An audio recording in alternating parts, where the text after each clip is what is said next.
Hi, everybody. This is Marlene with Miami Ghost Chronicles Stories of the Supernatural. And I hope you enjoy this new show, whether you're viewing it on the internet or listening to a podcast version of the episode. I do want to thank you for being part of my audience.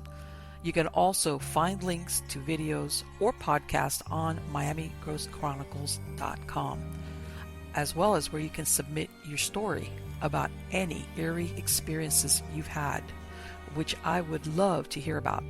Just go to the Submit Your Story tab. Please subscribe to our channel so that you receive notification of when we release a new show. And find us on Facebook, Twitter, and Instagram. This is where I usually live stream and where I give you a behind-the-scenes look at locations where new episodes are being filmed at. I also tell you about all the interesting guests that will be appearing soon on Stories of the Supernatural. I hope you enjoy the show, and I think you are all wonderful. Hi everybody, this is Marlene with Miami Ghost Chronicles Stories of the Supernatural. How is everybody doing today? Good, I hope.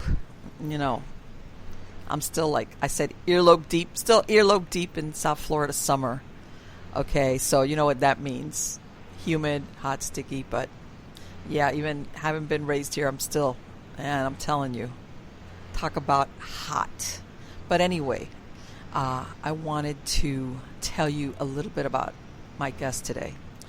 And again, this is somebody, and you know, I've had some guests before that, and I always point this out. This is somebody who was involved with the paranormal long before all the big mainstream interest in it that you've seen maybe in the last 10 years or the 15 years where, you know, all the reality TV shows. This is like way before when you tell anybody that this is what you did, you would get a really weird look. But anyway, the gentleman that I have with me today, his name is Lon Strickler. Now, he is a fortean researcher and author of several books. He writes the Phantom and Monsters blog. He's a co-host at The Existence of Strange Things on RadioMemphis.com. He's also an intuitive and a mystic at Astral Perceptions Universal. Now, he's been involved in this since the 1970s, folks. That's over 40 years, and which he's been researching supernatural subjects. And some of the books that he's written about have to do with the Mothman, unexplained encounters, you name it, because that's the thing. And I'm hoping we're going to talk to Lon about that is, despite what everybody thinks, there's a lot of weird stuff besides the ghost and the Bigfoot stuff. There's a lot of cryptids and unusual and bizarre things out there that sometimes go a little bit under the radar. Okay, so how are you doing today, Ron? Oh, I'm doing fine. Thanks for having me. No, absolutely. It's my pleasure. And Lon, I like, and the reason why I mention this is that everybody knows that Marlene always points out about when, and we were talking about it briefly right before we started, the difference as far as anybody that was involved, whether doing personal research or even if you were with a team of people, between, and especially you that you've been doing since the 1970s to now, how much more basic it was as far as way back when you wanted to, you had an experience, and sometimes the best you could hope for was a witness. You know, that somebody else was there with you. Yeah, it was quite different back then. I mean, I was telling you earlier, I remember the times I would go into a home and, you know, I don't even know if we called them EVPs back then, but I remember carrying the cassette tape recorder along with me, and you know, sometimes you got it, sometimes you didn't, but it was pretty rudimentary. I kind of used my intuitive ability the best I could for everything I did. So okay, yeah, it was way before what it is today. Now I'm going to ask you what I ask all my guests. Is obviously you're very much involved now in the paranormal, but how did you have an experience that got you interested in this as a child? Anything like that? Well, I was born and raised in Hanover, Pennsylvania. I actually lived there again after 40 years living near Baltimore. But I spent a lot of time on the Gettysburg battlefield as a kid, and it was very, very close to me. It was only like 11 miles Really? down the road. So what I would do, I'd get on my bike and I'd just spend the day there. Spent a lot of summers there. Wow. So, I know the battlefield inside. Actually, I did some tour guide work there later on, but I was about 8 years old one day. I was in an area of the battlefield they call Death Valley, which lies in between Little Round Top, Devil's Den, and the wheat field. So there was a lot of action there, especially on the second day. Okay.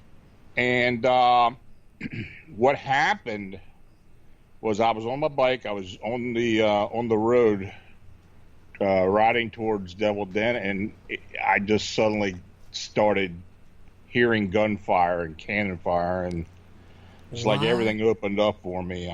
Started to smell gunpowder, started seeing apparitions, smelled blood. What? Decay, everything. Yeah, my senses just opened up all of a sudden.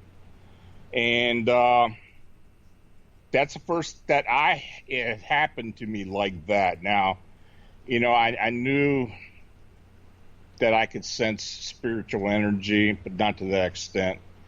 And I don't know what had opened up. I must have gone through some type of time slip or something. Okay. But it's not the only time it happened. That happened several times. I used to sneak onto the battlefield at night. Used to sleep there at night sometime, camp out. Wow. And it's something I had really never really paid much attention to, as far as being intuitive. But I didn't live in a haunted house or anything like that. I don't even think my parents knew much about what I was going through, because I just really just kept it to myself. So so that's the way it was. And when I got older and started getting interested in the paranormal a bit more, I started going to locations and doing my own private investigations. Mm-hmm. Then it got to the point where people were calling me and asking me to come into their homes and businesses or a location. Okay. So that's how it kind of developed. And I don't know, did you have any experience way back then where when people asked you to come and investigate, people sometimes were very, very cautious about that, because it's not like now. Most people realize, wow, if this gets out, I don't want anybody to know that I think that there's something going on in my house, so people were... people were they were hesitant. It was kind of all a word by mouth thing, and in fact, I remember the first time I went to someone's place, I was asked by their daughter, who I went to school with, if I wouldn't mind coming over, because she had known about what I was doing, and her and I had talked about it, and she told her parents. But it was just a regular house. It wasn't an older house. It was like a ranch style home, and it was haunted. I mean, there's no doubt about it. There was spirit energy in there. Like most places that I have investigated, private places that I investigated over the years, it kind of lends itself toward a lot of dysfunction or problems within the home, where it's just fed. Mm-hmm. And that was the situation there. But I didn't know how to clear at that time. Right. But I kind of worked it out with them and let them know what I thought was going on. And I told them, I was in high school, but I told them, I said, you gotta calm things down around here, because you're just making it worse for yourself, which is kind of unusual for a kid to tell an adult that back at that time. But sometimes when I did this, it did get me in a bind, and I tried to make it as smooth as possible. I lived in an area. And it is an area that's very conservative, a lot of old German background, and, and it's still, it's unusual. It's still kind of a secretive thing. People don't like to talk about it. Right. But I moved back to this town back in June of 2016, about 6 months after my wife passed, and my Oh. son and I moved back up here. And since that time, I have actually worked, as of last week, I've actually cleared 19 homes in this town. Oh, wow. Yeah. Yeah, so the activity has picked up. I don't know if it's because I came to town or just something that never It's like, happened. hey. Yeah, we're so near Gettysburg, so I don't know if it has any residual effect or not, but there has been one well-known haunting in this town that's been going on for years, and some of the cases I took on were actually near that home. So I don't know if it's something to do with that, but it's an unusual situation. So yeah, I've been pretty busy.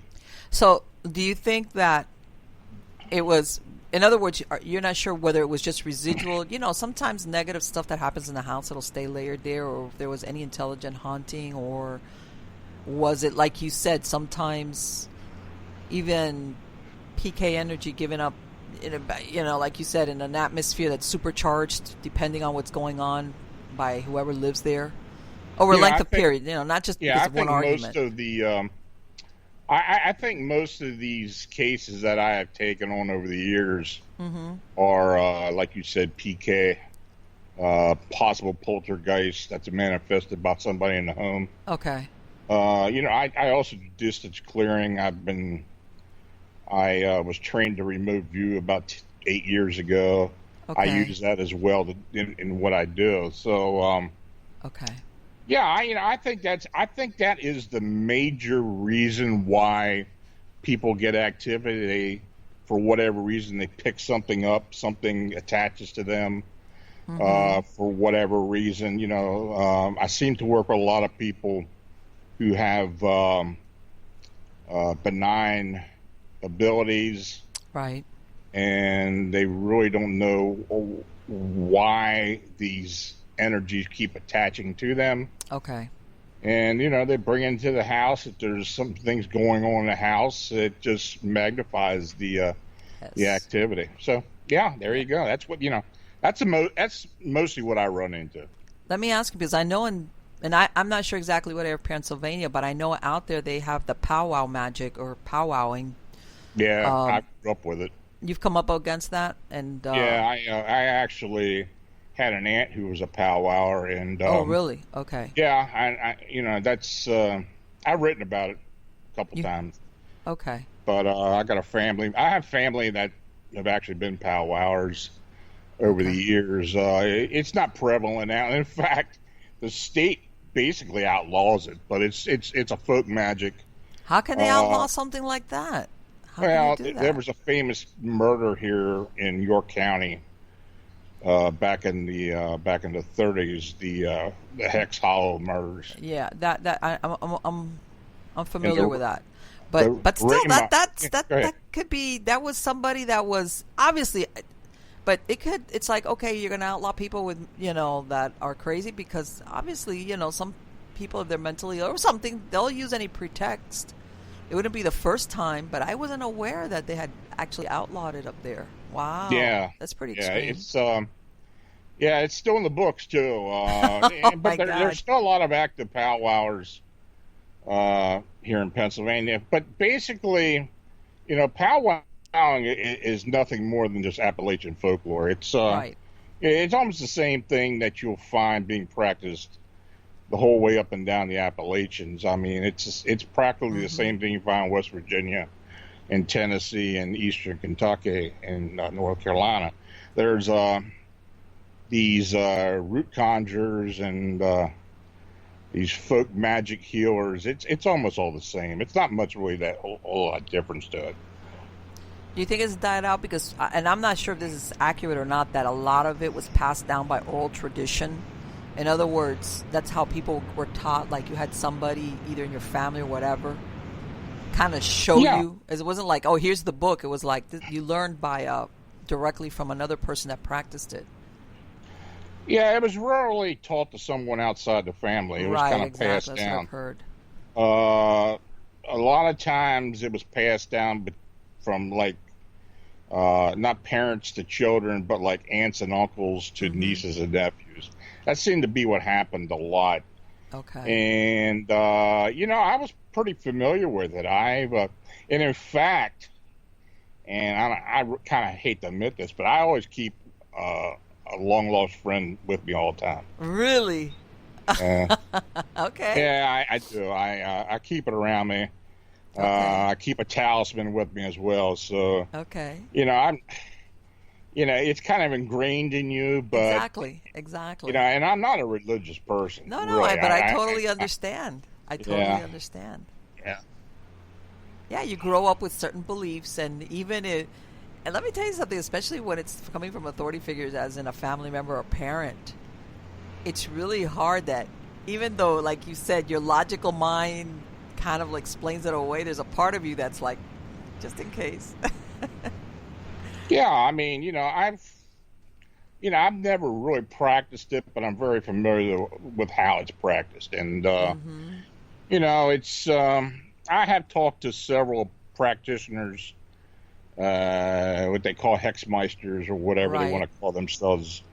Um, and, I've kind of learned a little bit here and there over the years, but it's not necessarily what I do. I do some different things.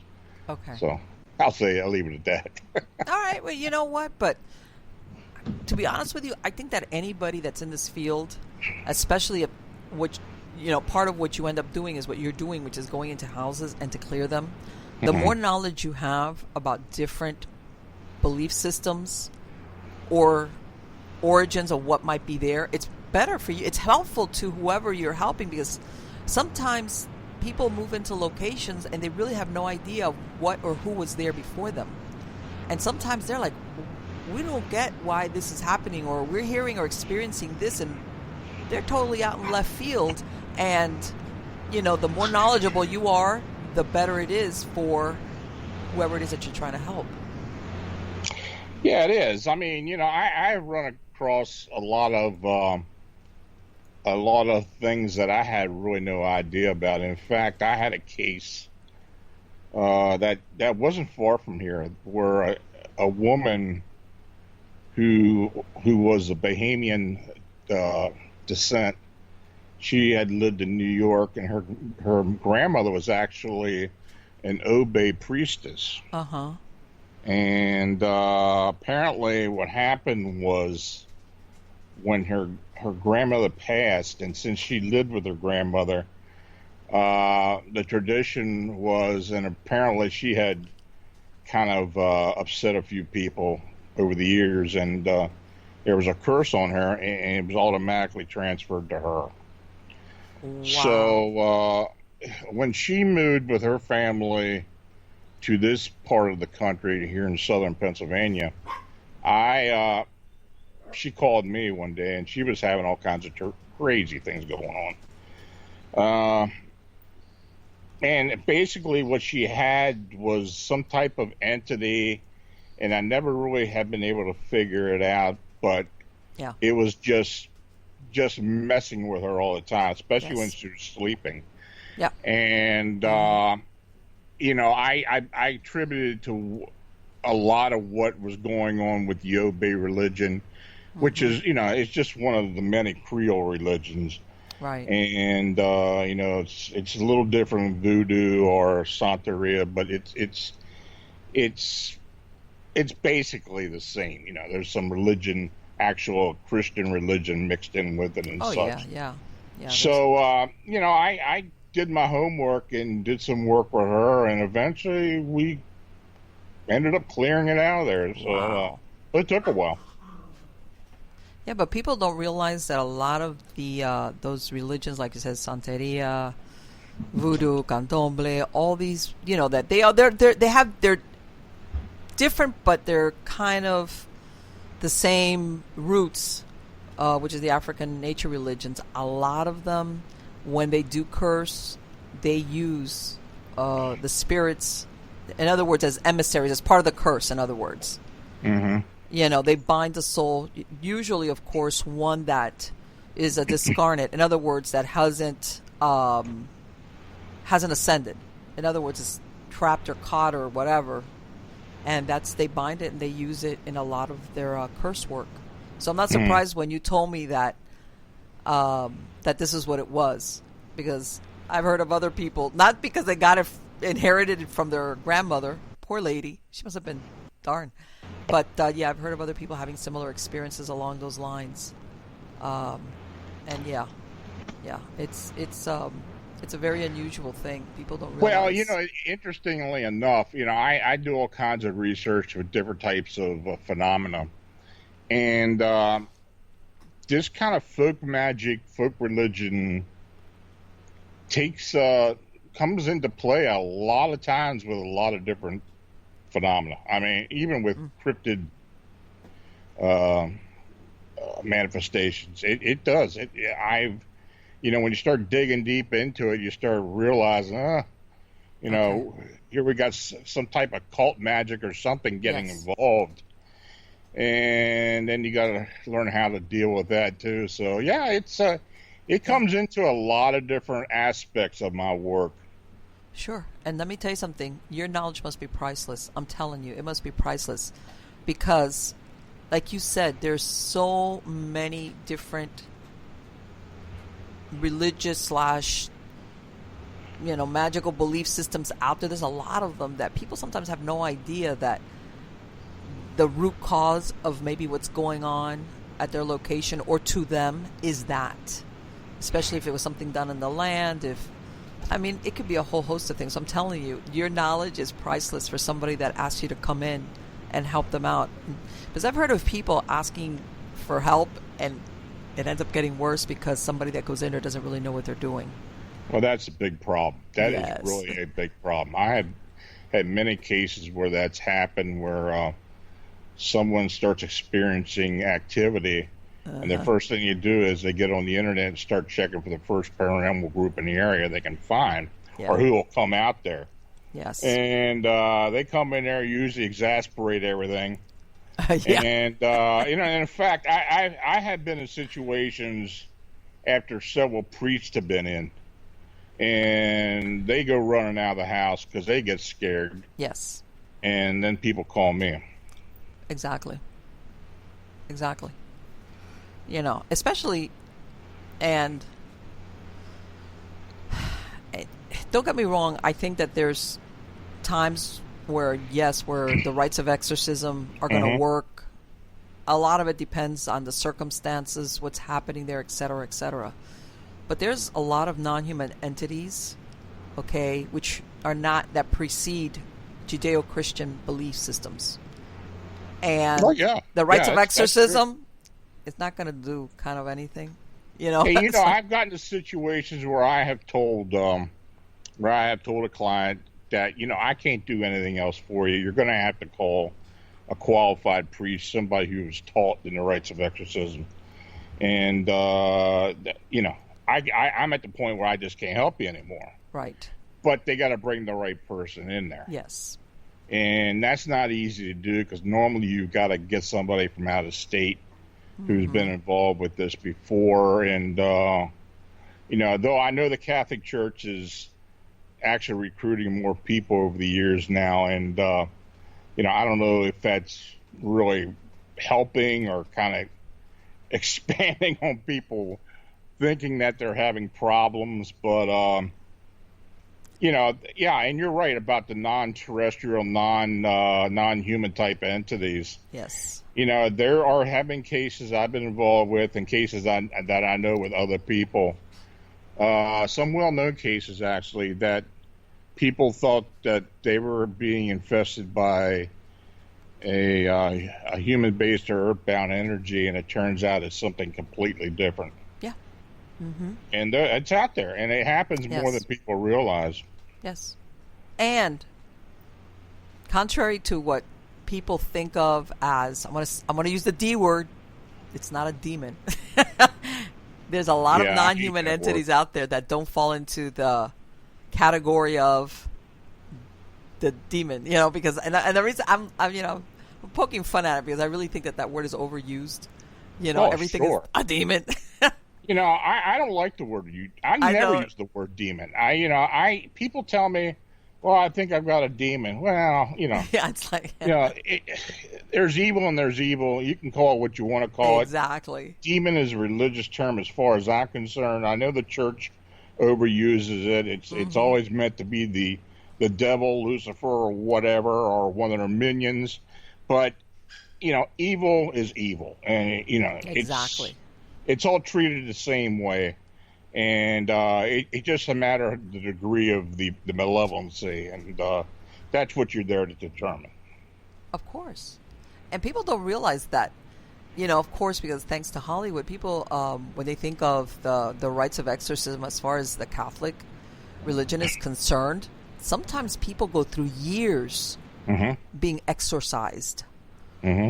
Everybody thinks that, you spend a weekend or a few days or a day and, things fly around and you spit up pea soup and then it's over. Hmm. If you look, people sometimes go throughout years with like a regular appointment to have an exorcist work with them, Hmm. you know. And even once they are finally cleansed, they were always walking a very thin line. Well, they're Uh, susceptible. yes, absolutely. That's why I laugh when people say, like what you just said earlier, oh, I've got a demon. It's like, shut up. You don't know what you're saying. Shut up. That's the last thing you want.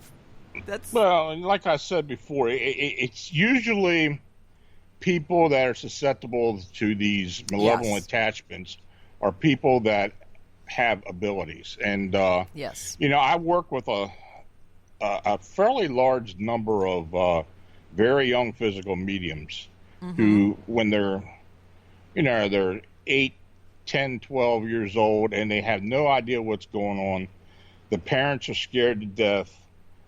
Um, then they start asking you for help, and I run across that a lot, even with Okay. adults that have abilities. And the thing I tell them, the first thing I tell them is, look, I think you need to get some meditation training and to start learning how to control this yourself, Yes. because it's something that's just not going to go away. Mm-hmm. Uh, if you can learn to dim the attraction to you and to keep yourself calm and not exasperate the situation and to stop the fear that results when you see something that you're not familiar with, Right. that's 99% of the battle right there. Exactly. And people don't realize that being a physical medium can does drain you physically if you Oh, yeah. don't have good boundaries up. Or because a lot of the how can I say the process of being a physical medium is you actually well you whether you allow them to channel or not, but you sometimes feel basically what that entity either experience or wants you to experience, and it takes a lot out of you. So yeah, that's very good advice as far as if somebody's a physical medium, and people don't realize that not you could be psychic and not necessarily be a physical medium. Yeah, oh, yeah. Well, look, that's what I am. Yeah. I'm intuitive. I'm more clairvoyant than anything else, but I'm not a physical medium.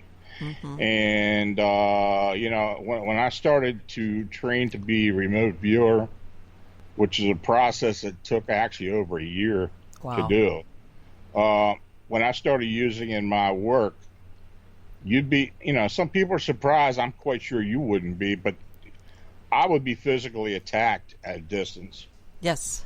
And I mean physical, where there are scratches and bruises and all kinds of Yes. all kinds of maladies because of it.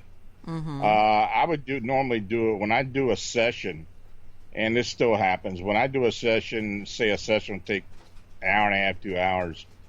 I'm usually so drained I can't do much of anything for at least 24 hours. Yes. And but there have been times when I've had to live with the pains, and I still have some of the battle scars. Yes. And people don't realize that even besides the being a physical medium, by the way, like you said, any type of psychic work, Hmm. it can be physically draining. It does. It is physically draining. That's why people say, oh, because I'm psychic. And it's like, you know how, and I tell everybody, back in the, when spiritualism was going on and, like Houdini and all these people running around trying to expose all these spiritualists and mediums. And yeah, some of them were out and out, they were not real. But I tell everybody, you know what? I bet you that there was a lot of them that were, but you can't do it every single day on demand because sometimes it is so exhausting. But some of these people, if you were paying your bills by connecting with the other side, guess what? There was probably times that they did make stuff up, or do whatever, they were doing to produce something. But it wasn't that they weren't. It's just that you cannot do it on a regular day-to-day, day-after-day basis because or do it you're effectively. Just like, yeah. I mean, it does. I mean, when I get ready to do a session, of course I do a lot of protection, and I have to basically condition myself before I do anything because I know what I'm going to feel like when it's over, and right. I try not to schedule much of anything afterwards, which isn't always easy to do. Yes, I know. Because a lot of times it's one of those deals where somebody will literally call you on the phone and beg you to come over to their home and to work with, see what's going on and to give them an idea what's going on. And that can be pretty bad because you really have no idea what you're getting into. You got a sense of what's going on, but really you don't know what's going to happen. So, it takes its toll. I think every time you do a case, a little piece of you is taken away. And let me ask you something, Lon. And I usually ask paranormal researchers who've been doing it for a few years. And I don't know if you've had this experience where sometimes, even before or are contacted about a case, things start happening. In other words, which I tell everybody, that was my first tip-off that there was something intelligent hunting or something over there. Because even sometimes before I actually knew it, I would have little things starting to happen at my house, around me. And I would be like, huh?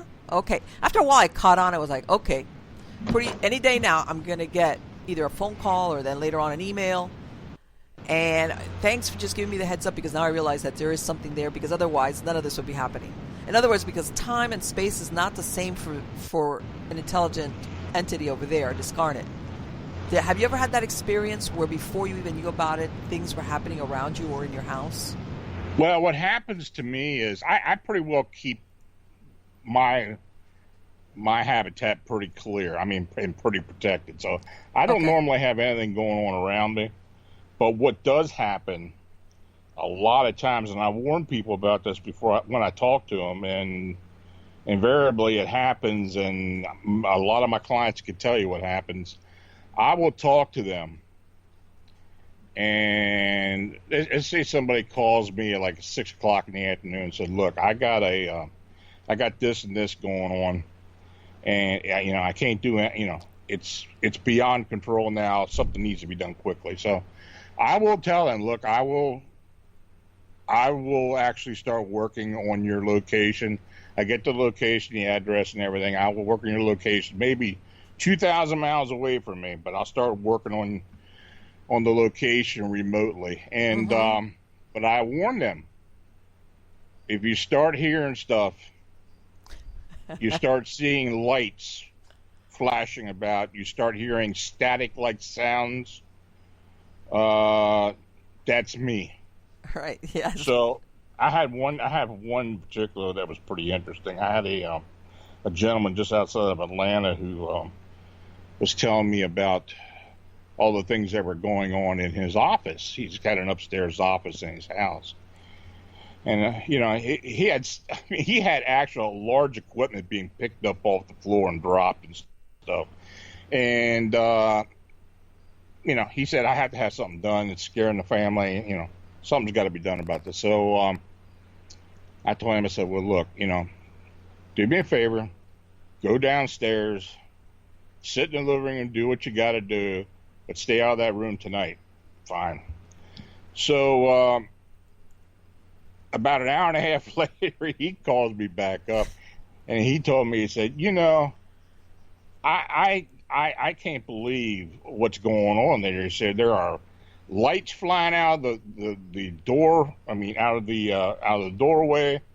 They're flashing. There's Wow. banging. He said it looked like somebody set fireworks off in there. And I told him, I said, I warned you. I said, but I worked with him a little bit more, and we pretty well got things straightened out there. And I haven't had to go back in, for at least 2 years now. So yeah, it looks like things worked out, but that can tend to happen. Sure. I don't know exactly what it is. I'm a big believer in angels, and Mm-hmm. I kind of call upon my squadron to come in and do some work, Okay. and that's usually what causes all of that, from what I can tell. But Okay. it's not just me; it's whatever's working with me at the Okay. time. Right. Exactly. And I tell everybody because I used to do hypnotherapy before. I don't have time anymore. But I used to work in alternative hypnotherapy, and people would come to me for your regular stuff like, I want to stop smoking, I want to drop some of my bad habits, stuff like that. And then Mm. I would do the alternative, which is I would have people that would come in with what they thought were attachments, or things like that. And my office, I used to have a detached garage and away from the house, and it was like my office in there, and I would have a window that had that frosted glass, Hmm. and a lot of times I would be working out there, and the outside of that window was just like a little passageway between the wall and the fence. In other words, it didn't face the street. It was basically to my backyard. Nobody would go in that little passage. It's just like a little brickway that I had built there. And I knew sometimes, even before people were coming in, if I would be working out there in the office, I would see figures go back and forth on the other side of that frosted glass. And to me, it was my heads up that either one, there was a case coming in along those lines, or somebody that I had already booked an appointment with, that there was something there, because a lot of times people have these ideas and it's not what it is, Hmm. and that was my first tip off that. And a lot of times it's really funny because I would see that, let's say, guess what? Within an hour or by the morning, I would get a message from this person trying to cancel the appointment, like, hey, I can't make it. And that was very common. I would say, okay, whenever you're ready. Eventually they would come back. But you could tell that whatever was there was working very hard to not have this person come in to see me. In other words, get exposed, because, it's a process where basically this is, something that's attached within your body and or aura. And that's a whole different thing. That's a real interesting rabbit hole to go down. Hmm. Yeah, Yes, it is. it's that's what I'm saying. People, a lot of times we're the ones that judge time linear, and now that we're talking about linear time, and I know you have written a lot about cryptids, and sometimes that I've discussed with different people, why sometimes they're not found, and conversations about whether they're interdimensional or they can go between this dimension and the next, and that's why sometimes they're difficult to find, for lack of a better word. I believe that most cryptids, these beings that are unknown to science. Mm-hmm. Now we're talking like Bigfoot for the most part, though I think there are some indigenous groups throughout the world. Right. But Bigfoot, the Mothman, flying humanoid type beings, Mm-hmm. non-terrestrial, alien, even UFOs come through a wormhole or portal like Okay. Mm-hmm. from another existence, and I think that does happen. When you Yes. start talking to people in ufology and cryptozoology, they want to discount that for the most part, because in ufology, the only thing that could come through something like that would be a non-corporal or a hologram-like, entity. And I just don't believe that. No. I believe that corporeal entities can come through from another reality, through a wormhole from another universe of some type, and I think that happens a lot more than what people realize. They talk about UFOs. I think UFOs, for the most part, are craft that just don't come through interstellar space. In the light of just traveling from planet to planet through space. I think there's there's some type of wormhole or interdimensional aspect to it. Exactly. So that's the thinking I've been involved with, and in fact, with all this that was going on in Chicago the past year and a half. Yes, Mothman's been seen in Chicago. What is up with that? I believe that these are interdimensional beings, flesh and blood. Not holograms or right manifestations. I think these are actual flesh and blood beings that, for whatever reason, have found their way onto our existence. Now, let's talk about Mothman.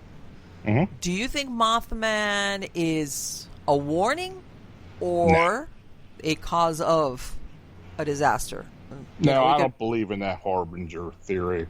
No, okay. What do you know that all emanated from the Point Pleasant right incident back in '67 when the with the bridge collapse, Silver Bridge collapsed on the 20th of December, where 46 people passed away, and they had these Mothman flying humanoid sightings for approximately a year before that, but there were a lot of other things going on too. There were a lot of UFO activity and paranormal activity as well. But when this happened in a small community like that, I think people were kind of looking for an excuse or a reason why it happened.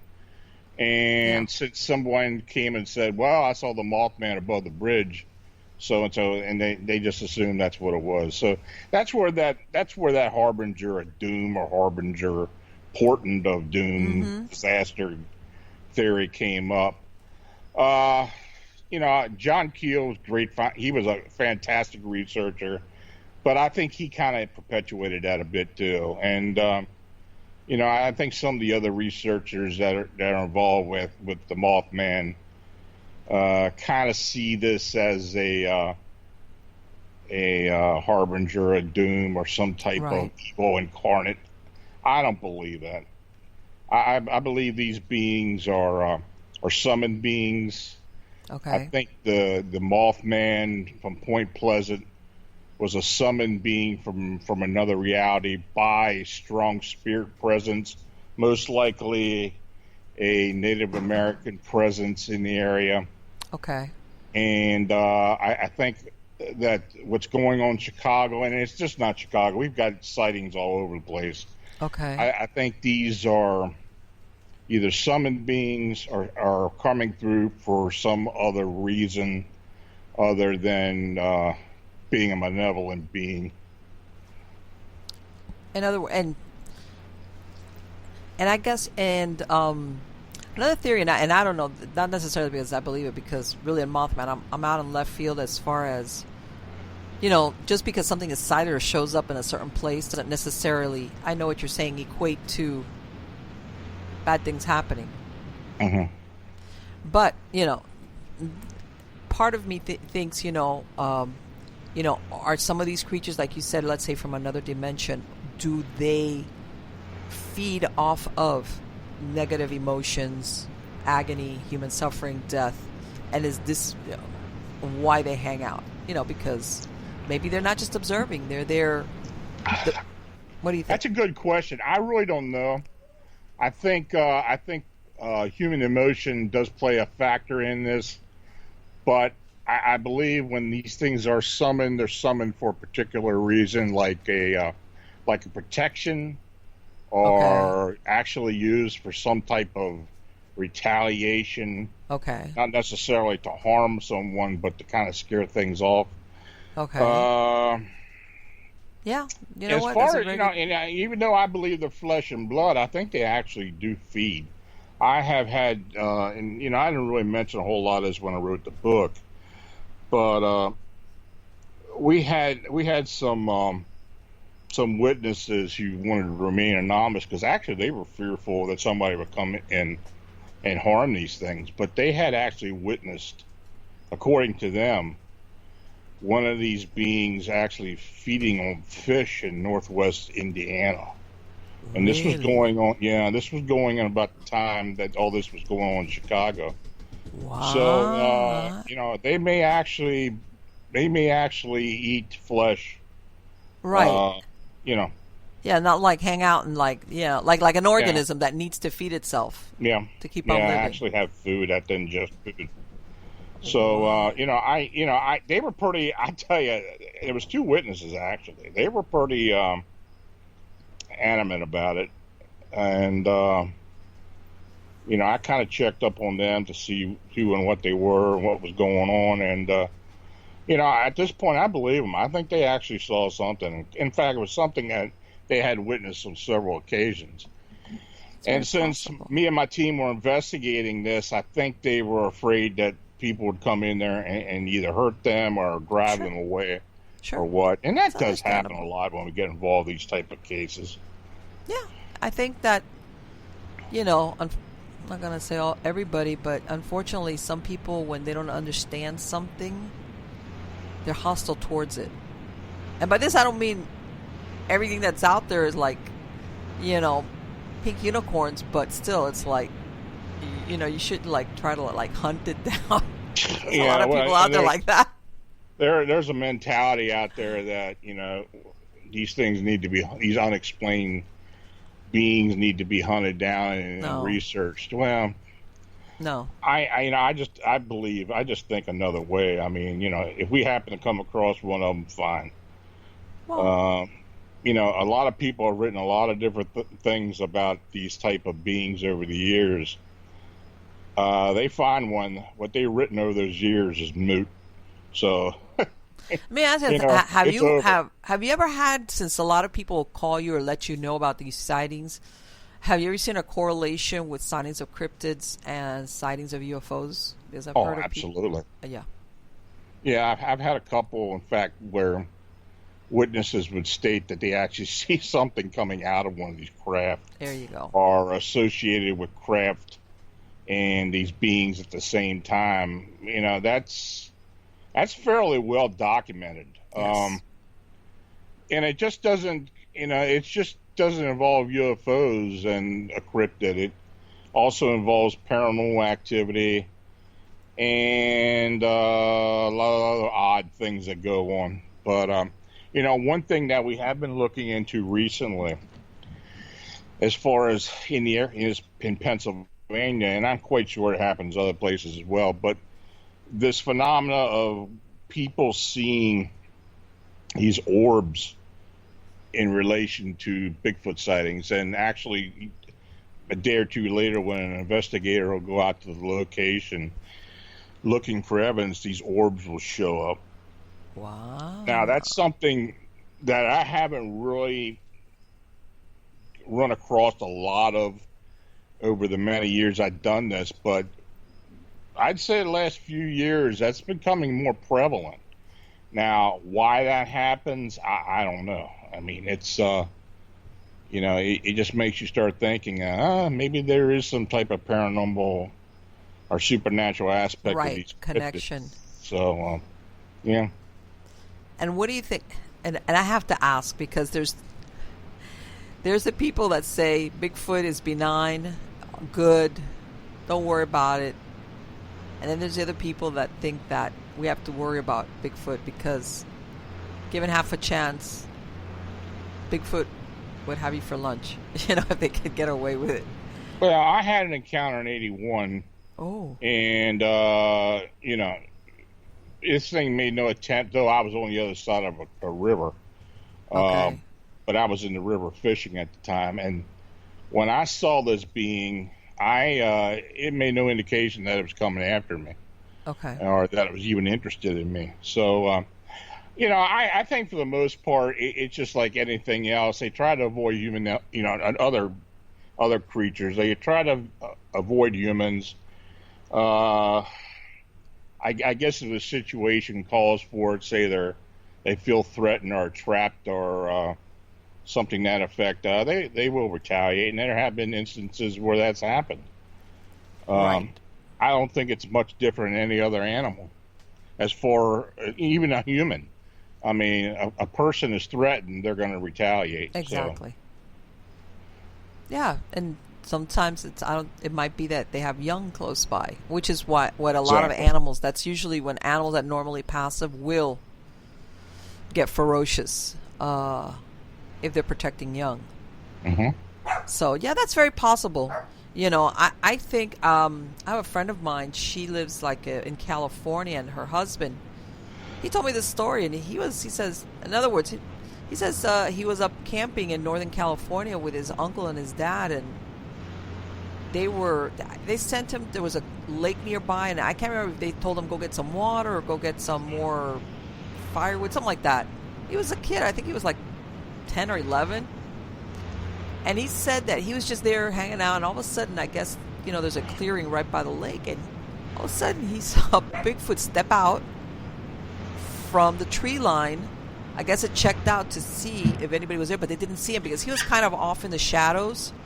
He says he saw this thing stroll over, drink water, and then go back in. And he says that he was like, he said he didn't move, not because he didn't want him to notice, is that he says he couldn't move. That's how wigged out he was. He was like, and he says he went back to camp, and his uncle and his dad were like, "What's wrong with you?" And he was like, he couldn't talk, and finally he got it out. And he says that they were looking at him like, your imagination's running away with you or something like that. And he says he never forgot that. He says as a kid he never, ever forgot that.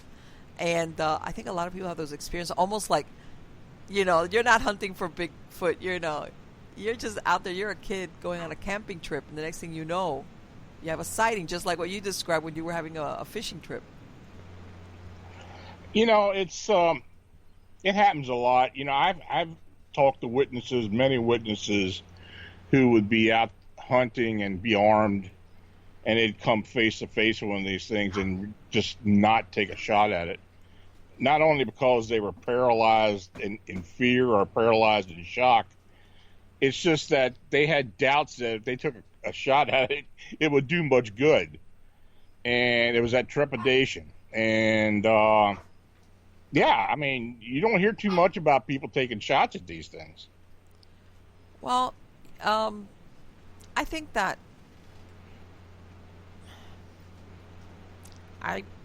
sometimes I fall into the part of me wants to think that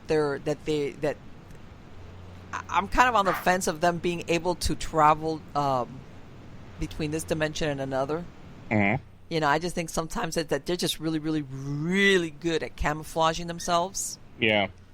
You said that that sighting was up in the Pacific Northwest. Yes. And I believe that area in particular have indigenous. Yes. Have indigenous beings. I think those, and different parts of the country and the world, they've all got different types of hairy hominids. I mean, they had distinctive features. Let's say like the skunk apes down in Florida, up into around the Gulf Coast.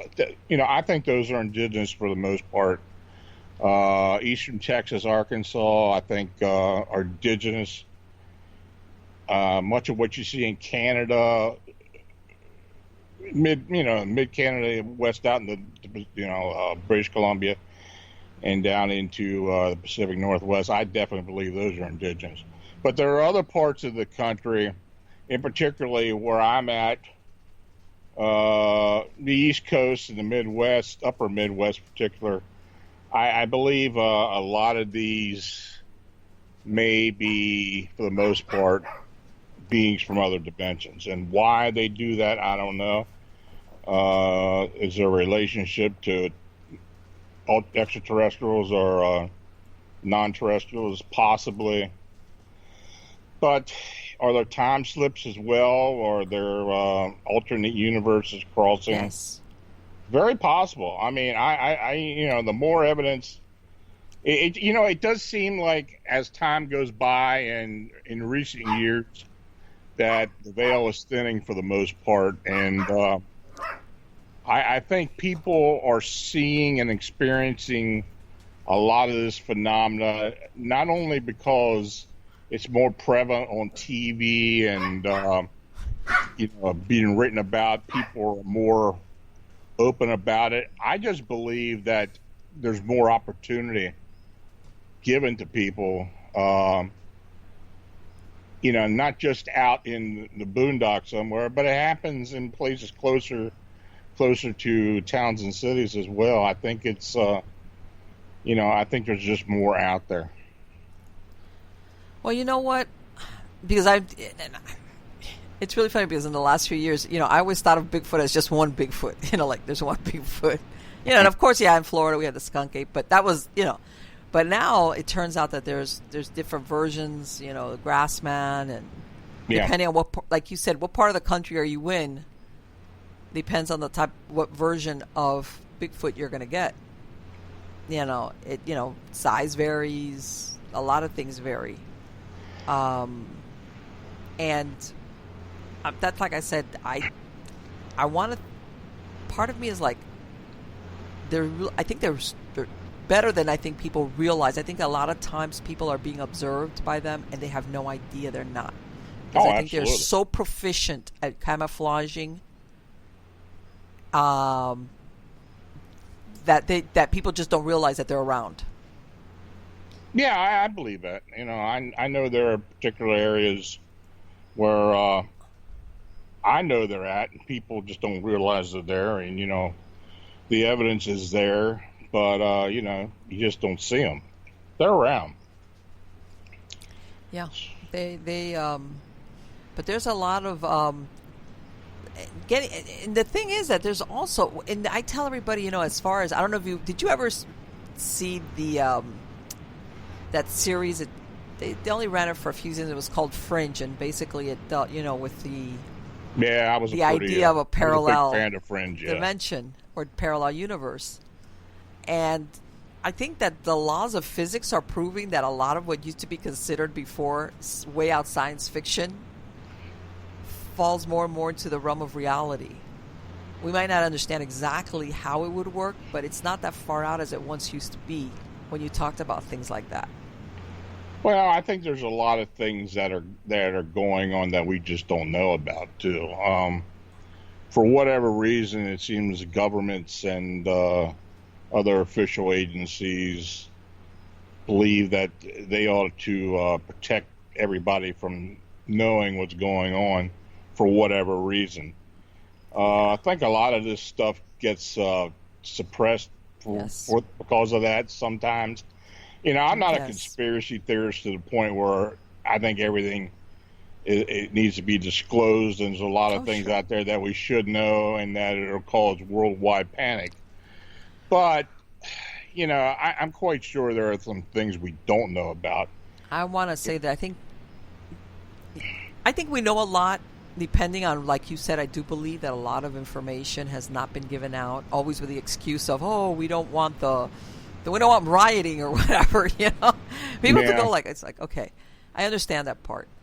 But I think there's a lot that they don't know, and I think part of it is like that if they ever came out and said, well, yes, we've had contact, or whatever the admission ends up being, of course they're going to get blasted with questions. And I think despite all they know, sometimes there's going to be the answer we don't know. And I think people are going to wig out with that too. But I think that, there's the people that their reality should just, that's it. They're not going to be good with it. But I think the majority of people, like I tell everybody, I think that most people will like have like a 24-hour little meltdown, have a drink, sit down, think about it, and then go back and say, okay, tell me what it is. Yeah. I really don't think that you're going to have rioting on the streets or just people like not being able to function. Maybe for the first 24 hours, but then after that, it'll be like, let's hear what you got. Well, I don't want to get people rattled or kind of perpetuate fear or anything, but I know the powers to be do suppress a lot of this. And in fact, I know it for a fact because over the years when I've done this, I've been approached 3 times by government officials for certain investigations or theories and such. And I know others who have had happened to them as well. So, it's never one of those things. Well, you keep your mouth shut, we'll put a bullet in your head. But it's more like, a general reminder that we'd like you not to do so and so or associate with so and so. Right. And I know in one instance it was for my protection because of somebody who they felt was causing a problem that may expand into more problems. But they do keep their eye out. I mean, they realize what's going on. Of course, with me being on the blog every day and doing shows like this and everything else and writing, I'm pretty sure I got a big eye on me sometimes. So right, it's and you know what? You think about that, and I'm laughing. You know why, Lon? Because when you look at, you remember when the X-Files first came out in the 90s, where it was, oh man, what a great show, and it was like that big brother was supervising everything, and a lot of people thought, man, what a great show. And people, I don't think, realized just how accurate that is, or that was, those shows when they were coming out. It's it's funny. I thought for years that maybe the government or the entertainment world was trying to spoon feed us as far as what's really going on, like In Search of, and I remember that shows like that, and X-Files and such. And then, of course, today we get Monsters and Mysteries in America and paranormal this and that. And you do wonder sometimes how much those powers to be are involved with that. I don't think to an extent that some people may think they are, but I think in big entertainment, when like movies and such, I think there's some input there. Yeah, I think so. But entertainment is all well and good. Sometimes it'll kind of take you to a level that is just unbelievably not going to happen. But in my case, you do occasionally fall down the rabbit hole, and we go from there. The thing is that sometimes it's almost like what you said. Let's give you the plain truth, but we'll dress it up sometimes with stuff that's so outlandish that you think the whole thing is outlandish. Oh, yeah. So, it's like, yeah, man, that was a great movie, fantasy. And it's like, yeah, but you know what? Part of it is actually true. We just kind of dressed it up a lot. So it's really unbelievable. Yeah, and we're letting you know about it. Yeah, I think that's true. Part of whether you want to think of acclimating people, it's, I don't know, and sometimes it's really surprising because, and the reason why I had bought, that sometimes, a lot of the conspiracy theories that surround this are people that have come out after many, many years of working in some, department for the government, and either one, whether retired and or close to dying, like, what are you going to do to me now? Yeah, yeah. And if you say, well, it was one person, but a lot of them have done that. Yeah, you sometimes wonder how much of that is really factual. You wonder, well, maybe somebody just wants to have a legacy, and they'll come out and say something, and then it's there for posterity. I usually take all that with a grain of salt. When I do my work, I want it to be based on. I want the conclusions I come up to be based on my research. Sure. Of course, I look into what other people do, and I take it in consideration as well. But it's one of those things where you do have to have an open mind. It's funny. I tell the people who will call me to come and help them, or to do a remote work with them. The Right. first thing I tell them is, look, the only thing I require you to do is to be open-minded. You may think that some of what I'm telling you sounds crazy, but when I tell you this and when I ask you to do something, it needs to be done. And I'm not going to tell you something that I don't believe in. Right. You've got to be open-minded about it and consider what I'm telling you. And that's the caveat every time I work with someone. Exactly. Because, and it's surprising, I'm sure, even when you have people that are having weird stuff happening to them, but then you ask them to do certain things and then they balk at it. And it's like, wait a minute, you've got some really weird stuff going on and you're still questioning, especially somebody that's got experience in this, like when you ask them to do or not do certain things. It happens.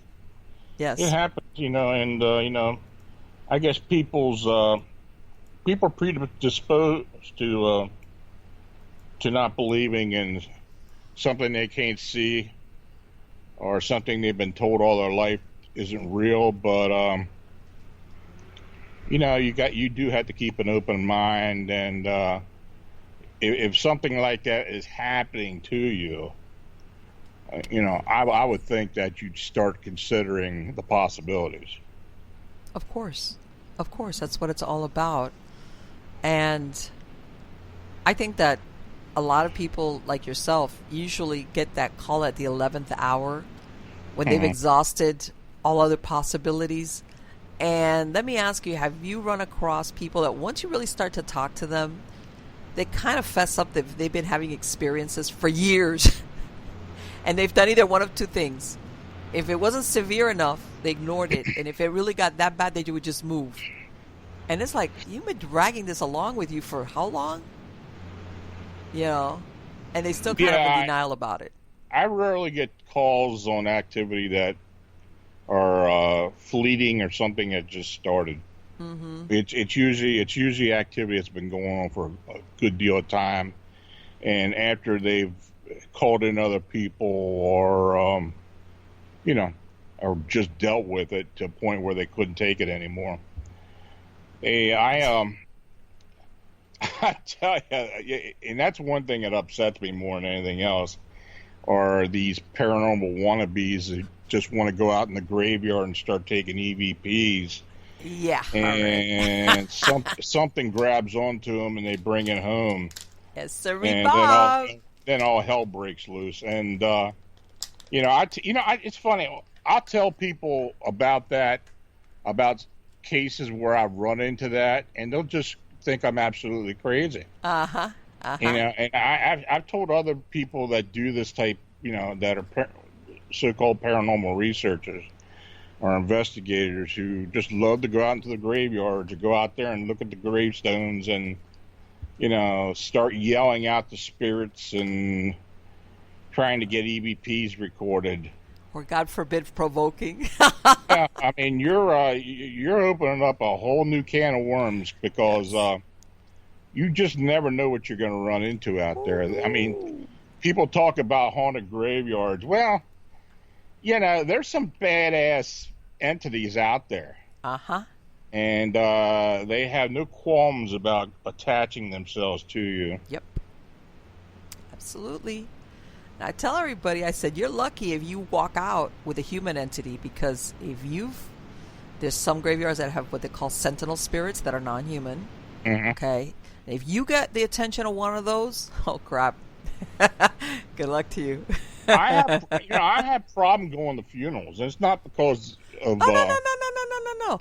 I think it has a lot to do with the intent, and a lot of these sentinels that sometimes are placed or invoked, or it could have been anything, summoned if you want to. They're basically there almost as, in other words, they don't have a moral compass like we do, good, bad, evil. They just, if you're trying to relate to them like as another human being, it's not going to work. That's why you're in so much trouble if one of them attaches to you. But you're not doing anything wrong. You're not going to have a problem. It's when you start doing stupid stuff. Well, in my case, it's like now it's not usually not bad in a funeral home itself, but it's when you go out to the cemetery and you're getting bombarded by these energies, because it's not that I can see these things, but you get these, what I call astrals. They're trying to get your attention no matter what's going on. Yes. And especially, I've been to quite a bit of funerals the last couple of years, and it seems like every time I'm out there in the cemetery, because I very rarely go to a cemetery other than a ceremony, and it's tough sometimes. It really is.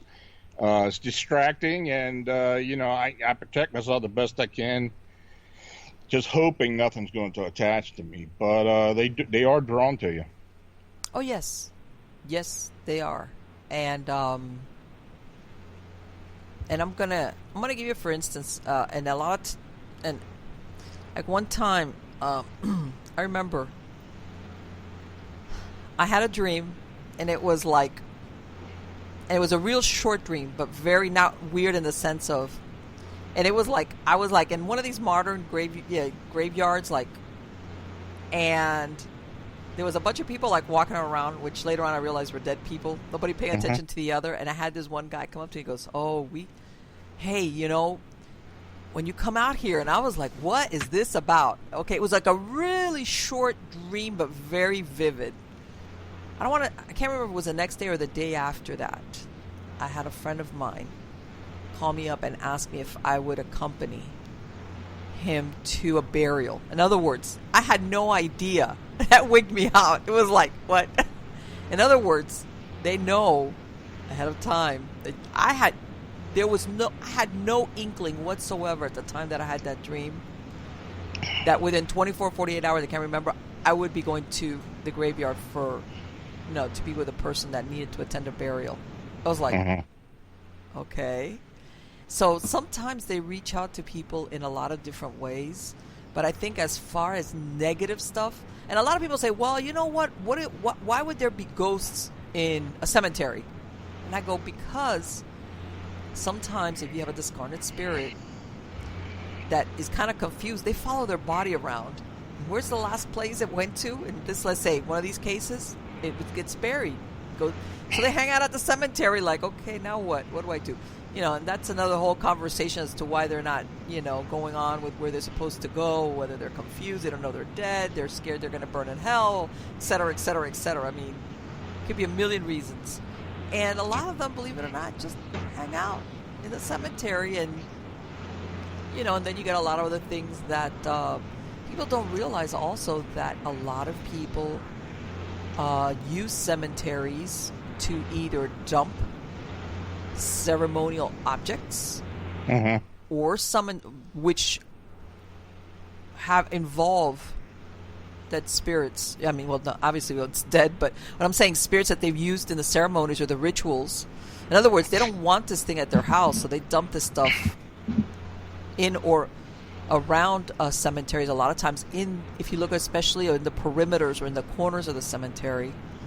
So you get a lot of stuff out there that is not necessarily anybody that was buried there. It's just because it's a lot of whether it's the dirt or in some cases bones, are very useful in a lot of, depending on what type of magic you're practicing in some type of ritual work. And they dump a lot of the tools or whatever it is after the fact in there. So, and then like you said, you go in there and you're like, I'm going to get myself some evidence. Yeah.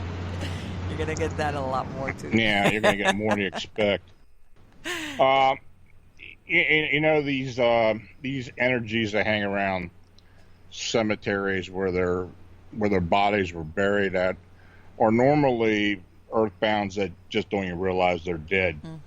And, they can cause the most problems. When you get an earthbound in a home or residence where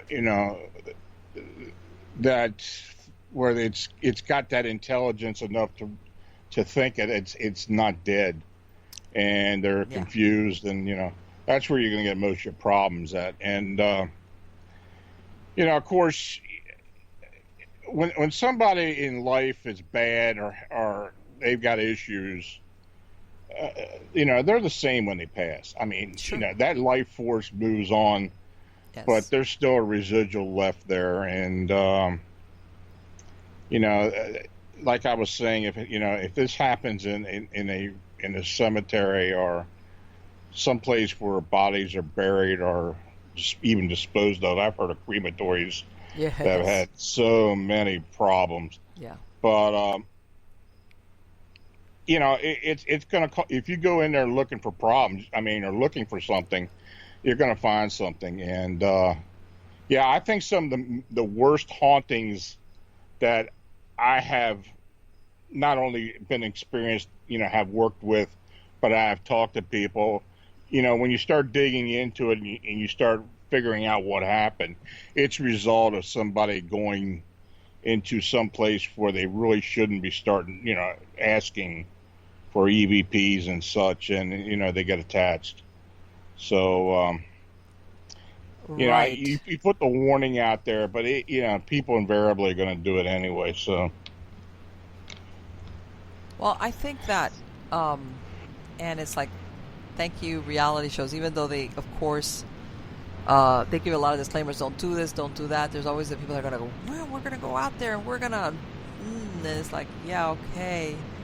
And you know what? You might go out there and think it's really boring and nothing happens until a couple of days later at your house, stuff starts happening. And sometimes it takes them a while, and then when you go back to point of origin was that visit to the cemetery or whatever. So, yeah, absolutely. Yeah. When all these shows started coming on television, I was hooked on too because it was something new and it was something that I did. But when you start watching that stuff and start really digging in and start realizing what's really going on, a lot of people don't realize, you go to a house for an investigation, you're not always going to see or hear or experience activity.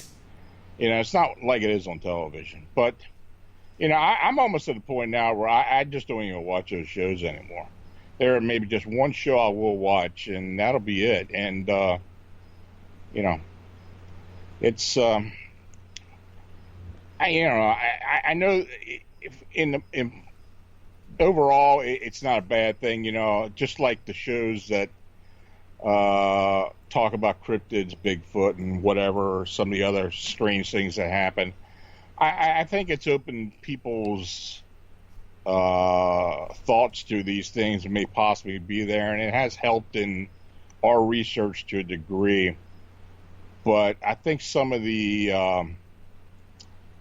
information that's given out in those type of shows isn't always that good. No. And it can turn out to be problems. Look, I've been involved with TV shows myself, so I understand it. It's all about entertainment. Yeah. So usually the good stuff that's supposed to be in there doesn't get put in, gets cut out. I'm possibly going to be involved in a TV series in the near future, and so I know how all that is. It's just. I guess you got to take the good and the bad and go with it. But, yeah, it's not like it seems on TV, believe me. Exactly. But that's the thing that some of the things people... I think the problem comes in when people take everything as, like, I'm going to go and do it. And it's like, you know what? It might sound like it's, like, really great fun, but... spiritually speaking, sometimes you do run a really big risk if you don't know what you're doing. Oh, yeah. And, it's just like anything else in life. There's always a risk to it. And, it's just how prepared you are and how much you're willing to put into it for what you want to get out of it. And, I've had people literally come to my house who want to start some type of paranormal group, and they'll come in here and we'll talk about it, and I'll tell them what I think the dangers are and this and that, And I know of at least 3 of those groups that just never got off the ground because they were afraid to go in the place. Yeah. It just never happened. It's not like I wanted to talk them out of it, but I just wanted to make them aware of what the problems they could face. And, their responsibility when they go into somebody's house, their responsibility towards the homeowner and the responsibility towards the spirits. Yes. You just don't go and start screaming and threatening entities, because that's when hell can really break loose.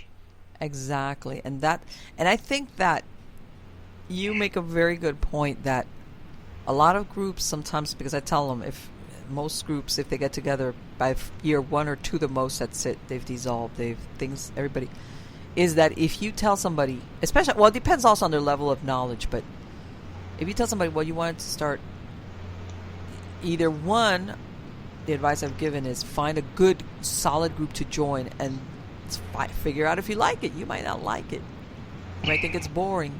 Or if, let's say, you're ready to go on and start a group, that you give somebody basically, well, you know what, before you start a group, you need to study more, as in like get more informed, whether it's protection, whether it's, what if you go out to somebody's house and you've got somebody that's mentally ill? It happens, Oh, it does happen.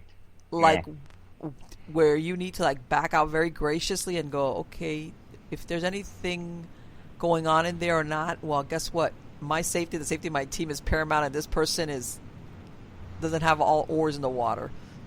There's a lot of things that people don't realize are involved in when you either part leader or put together a paranormal team. And then some of them they find out after the fact, and usually, that's when they run into a lot of problems of just regular stuff.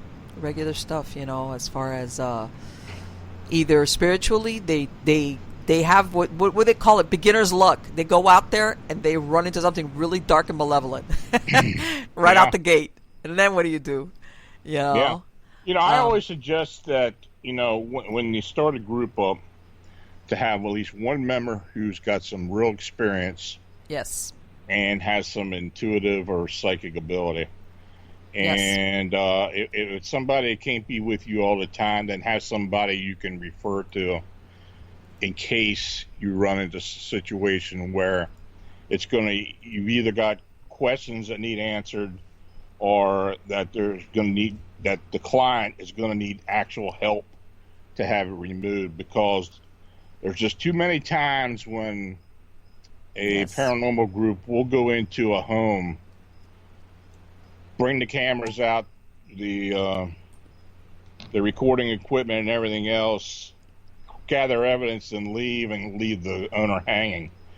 And that probably upsets me more than anything. Yes. I've had so many people who have had experiences like that, where they believe that these groups are going to, they give them a good story and say we're going to do this and that, and all they're there is to gather evidence so they can put it up on the blog somewhere. And then and because of their actions, things start getting worse, and it's almost like a vicious cycle, and it just steadily picks up and picks up. And that's where when these hauntings get really bad, and that's when, if it's a situation where it's just knocks and stuff or light phenomena going on, that's when it tends to increase to the point where there are attachments, oppression, and sometimes actual possession. So right. I it's nice to go out and gather evidence, but have an objective with it as well. Right, exactly. It's like sometimes you always have to think it's not that common, but what if you do run across something very, very serious? And then what do? Like you said, you need at least somebody there that at the very least can tell them, hey, you know what? This might be this, and we're going to get you the help that you need, because we don't think that we're equipped to handle it. Which, by the way, there's nothing wrong with that if you're a paranormal group. admitting No. that you might be out of your depth in something instead of going in there and running around and making it 10 times worse by the time you leave. Yeah, I've seen, like I said, I've seen it happen. The worst case scenario is when you get called into a situation, or say a group will get called into a situation involving a shadow figure or an entity that is just not going to leave unless the underlying cause of it is taken care of.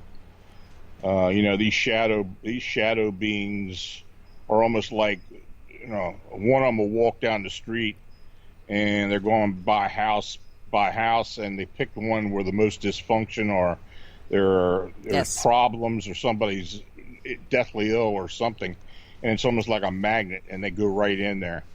And when they do get there, they're there for one reason, and that's to gather energy from whoever or whatever is there. And these are killers. Yeah. These entities are killers.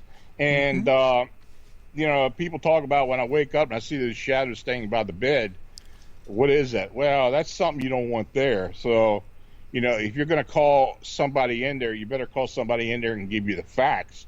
Not that they necessarily can get rid of it, but they can tell you how to get rid of it and give you the right direction that you need. Calling a bunch of ghost hunters in there ain't going to do it. And you know what? And I've mentioned this before in my experience, again, people, whether it's because of the shows or movies or whatever, sometimes they think that, let's say they get a paranormal group that goes in there and it's a clap of thunder, poop, whatever it is gone. But in my experience, there's always like something left over where that family, whoever lives there, have got to do consistently for maybe weeks, months, maybe even a year, depending on what was there.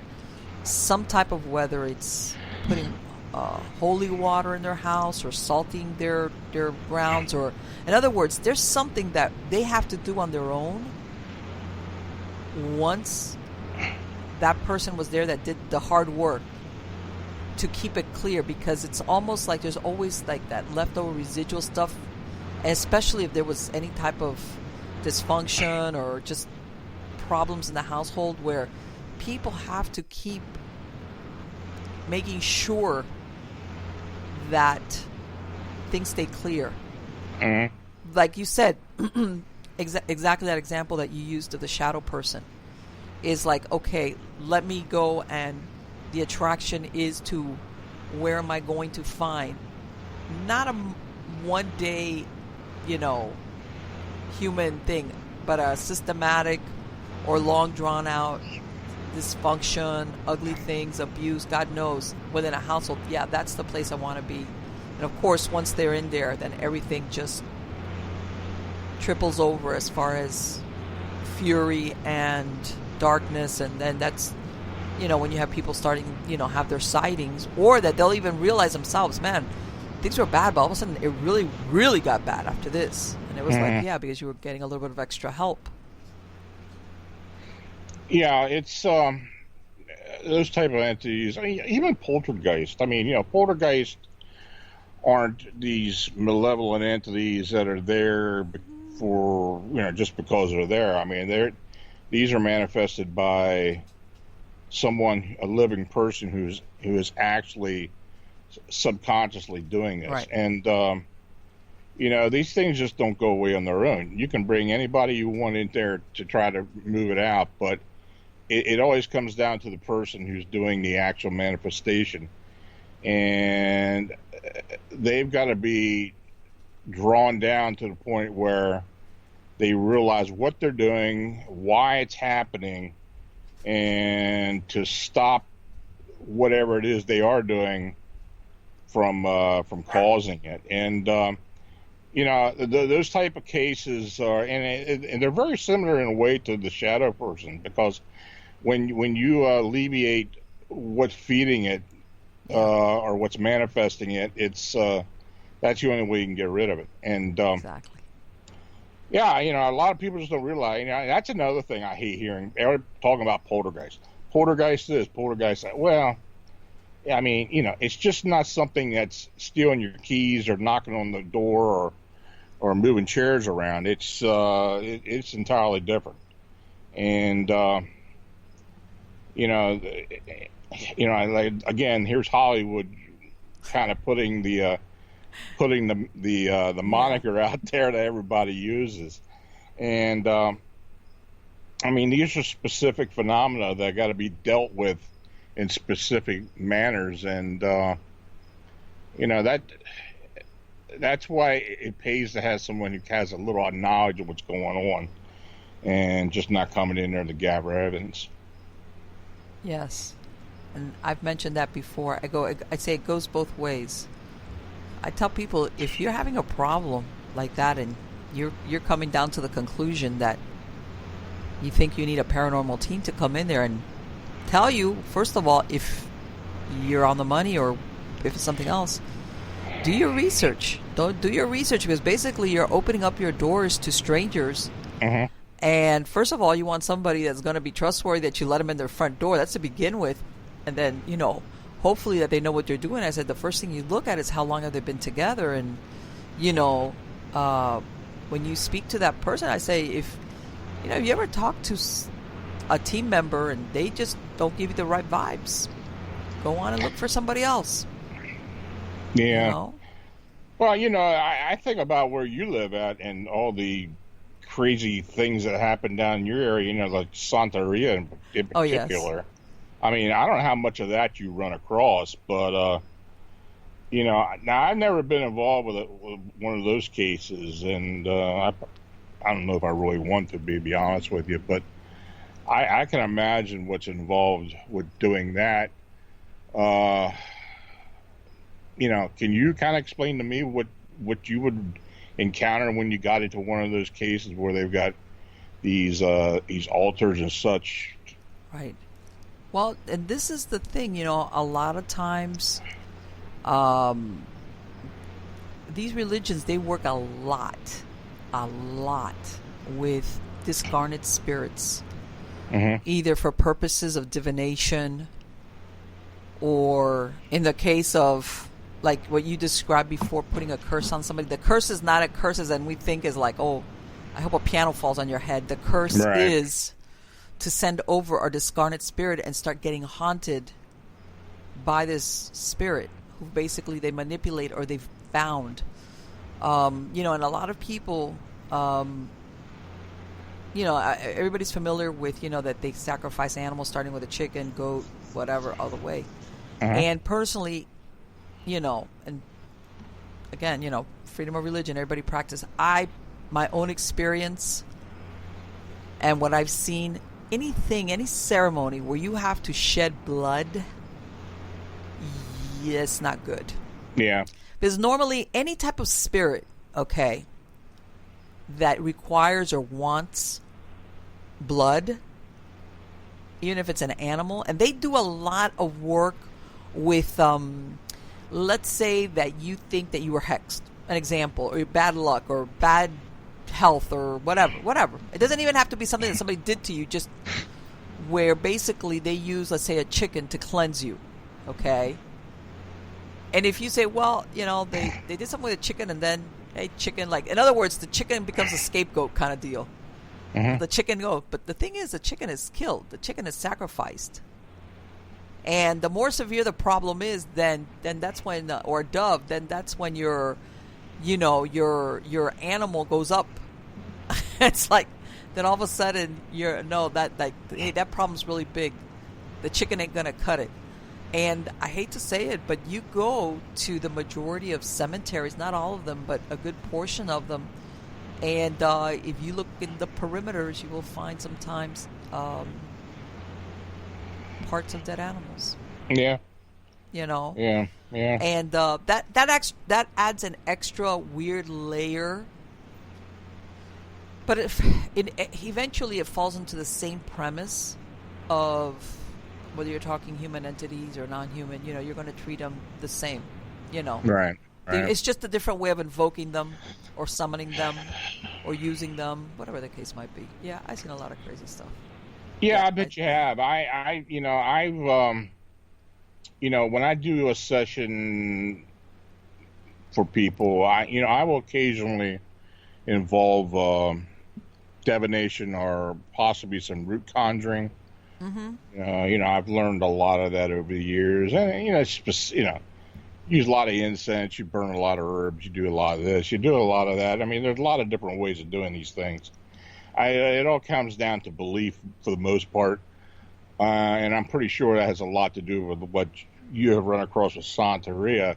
But when it comes down to sacrifice, that's a different animal. Well, and this is the thing, because there's a lot of psychics that will tell you they have a control. I know that term's not used that often anymore, but a lot of the mediums will say that they had a control on the other side, which was usually a spirit that would basically act like as a gatekeeper, especially if they were channeling. Mm-hmm. Okay. Yeah, what I'm talking about is where they'll be, because I've seen it, they've done it in front of me, where they will get possessed. Unusually. I mean, I've seen that happen. Yeah. They will get possessed. In other words, when they're doing the divination, they are the one that's doing the divination is not the person you went to see. According to them, they've been possessed by this spirit, which is the spirit that basically aids them in divination. It's not like the spirit's whispering in their ear about it. Okay?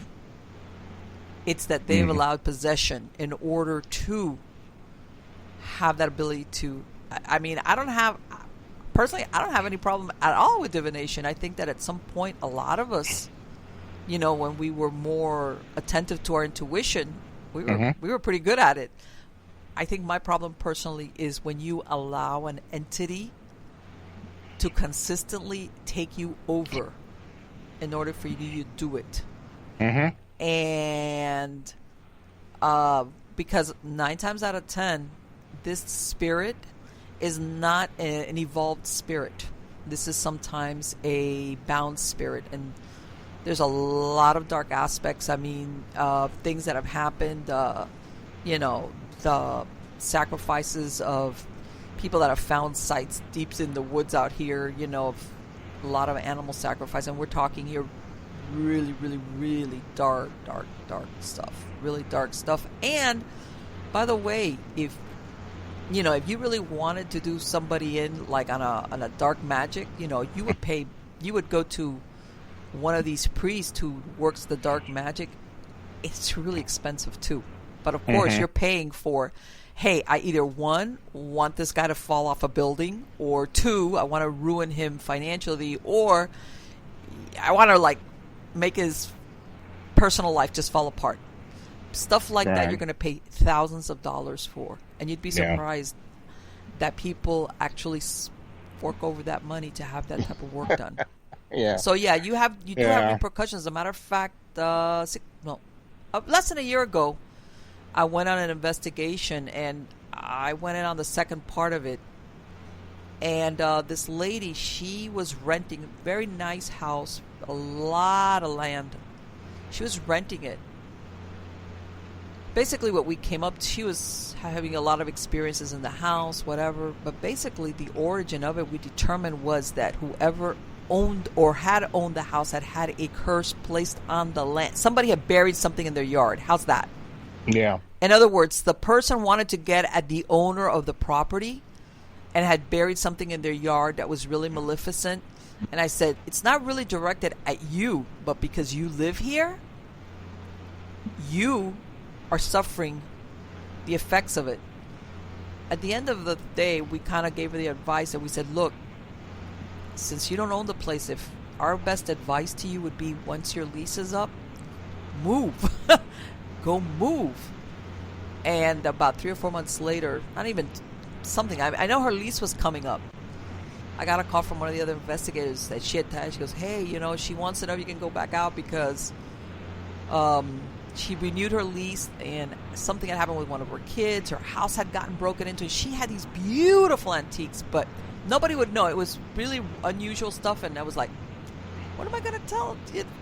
We told her, something here is happening with the land, and as long as you live there, even if it's not at you, you're going to suffer the consequences of it. So sometimes people, they put themselves in the fixes, and even when they have the chance to extricate themselves out of it. But yeah, Stuff like that here is more common than you think. And by the way, these people were Australian. They had the ones that were the family that was living there. They had been living in South Florida for a while, but they were Australian, and they were like, huh? I told them, yeah, this is what's going on. They were kind of a little bit familiar with it, but I think they really, truly did not. I mean, they understood the experiences they were having. They knew that was real, but they weren't quite sure about the explanation that was given to them. And, yep. And I said, there's no way for nobody to fix that. We already told this person this is what you need to do. It's ultimately their choice, you know. Right. But, yeah, there's a lot of interesting things that go on here. Yeah. You know,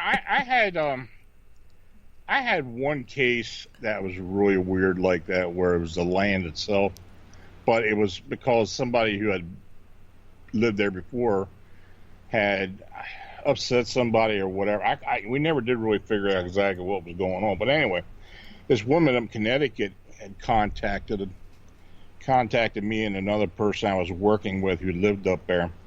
And she was having all kinds of crazy things going on in the house.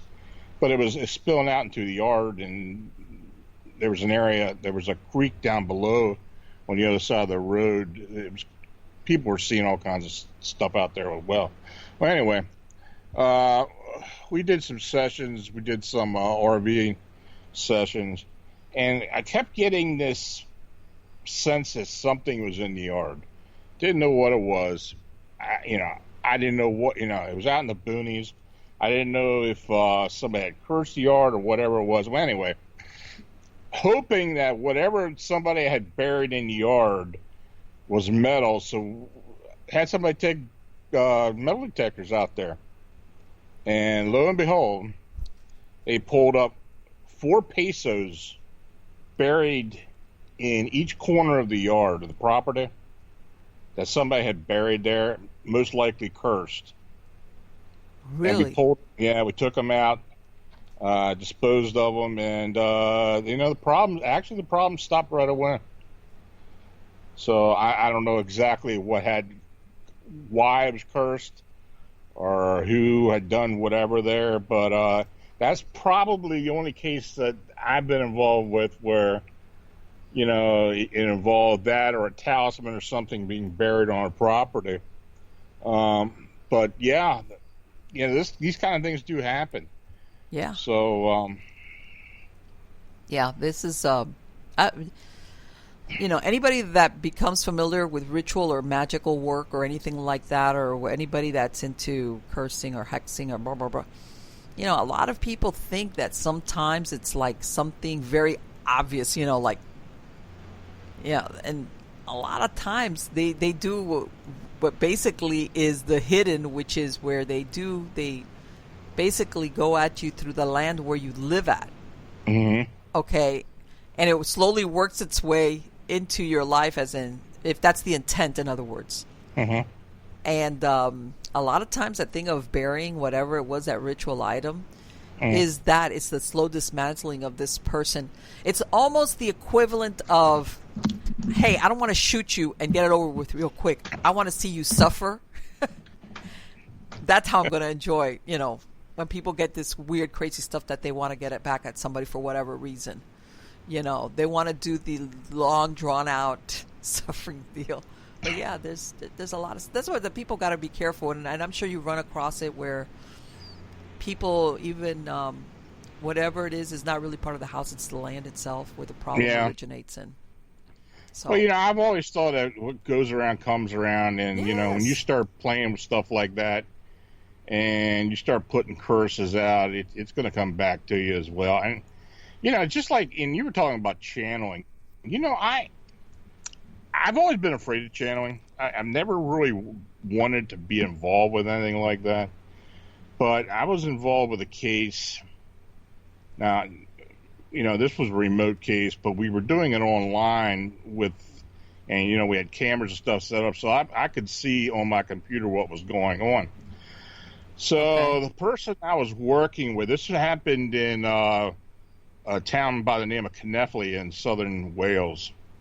Okay. And this person started channeling in the living room of this home, and I don't know if she knew what she was getting herself into, but after she was done, I mean, she was literally possessed.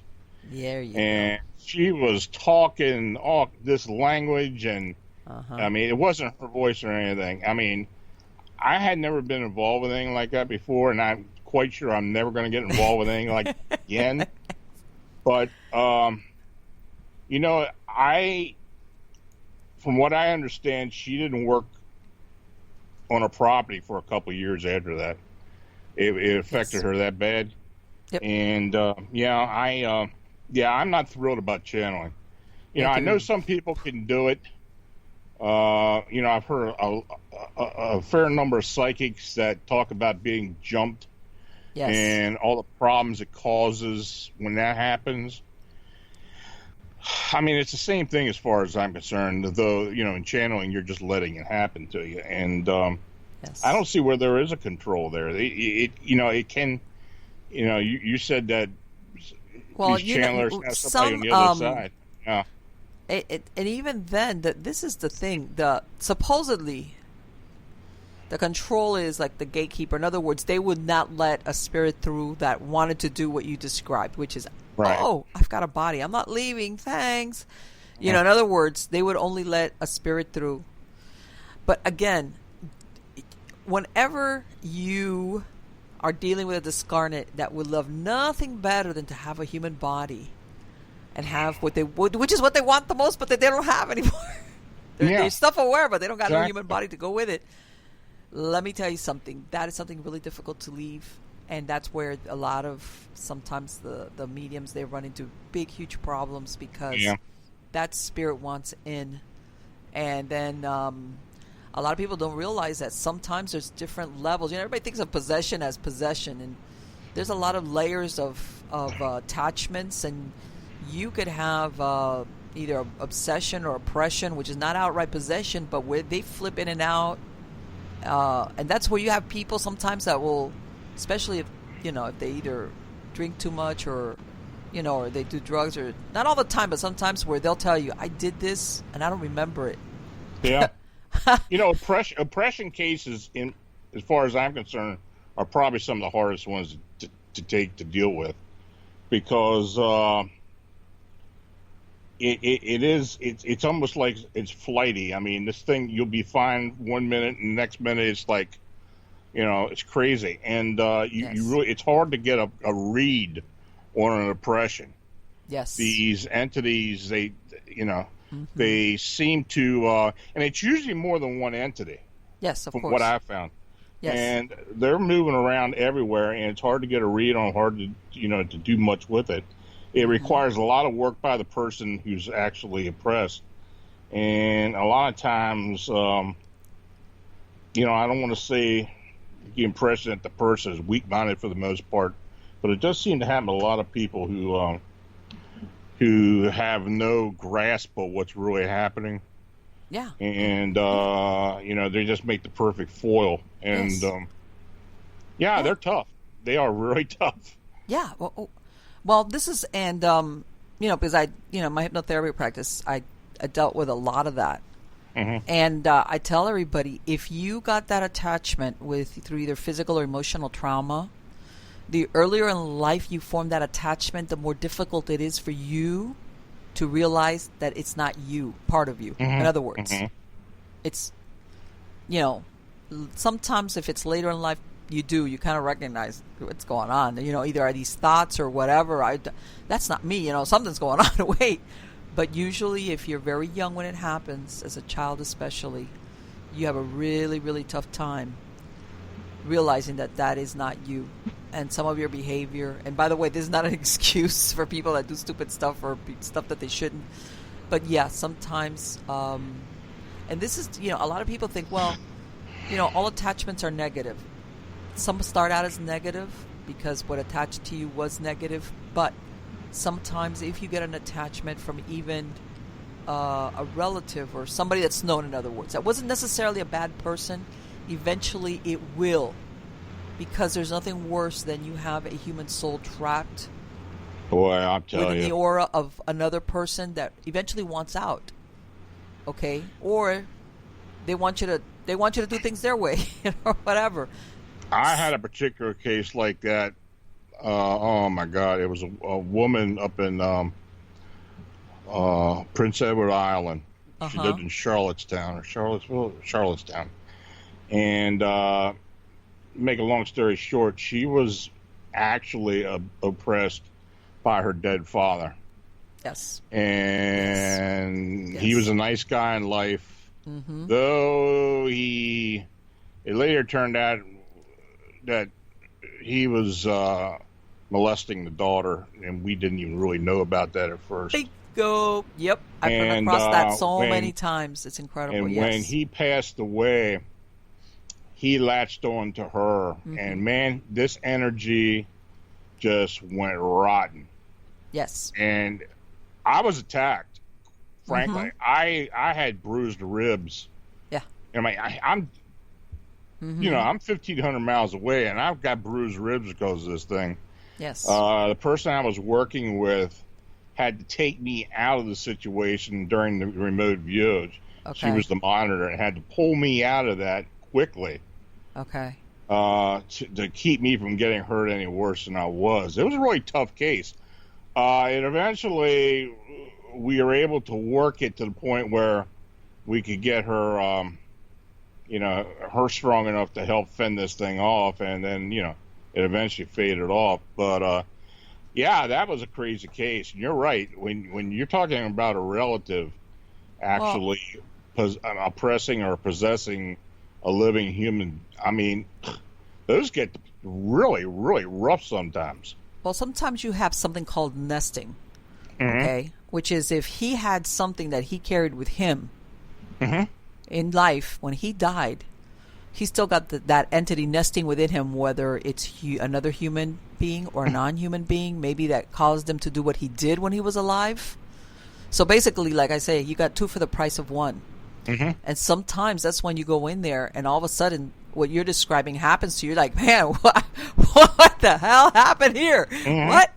And it's because basically you might be dealing with what you think may be one entity, and it might be one entity with its own attachment that it had while it was alive and still carries it with it. And it's almost like a layered kind of thing, which might have caused him a lot of problems and things that he did when he was alive.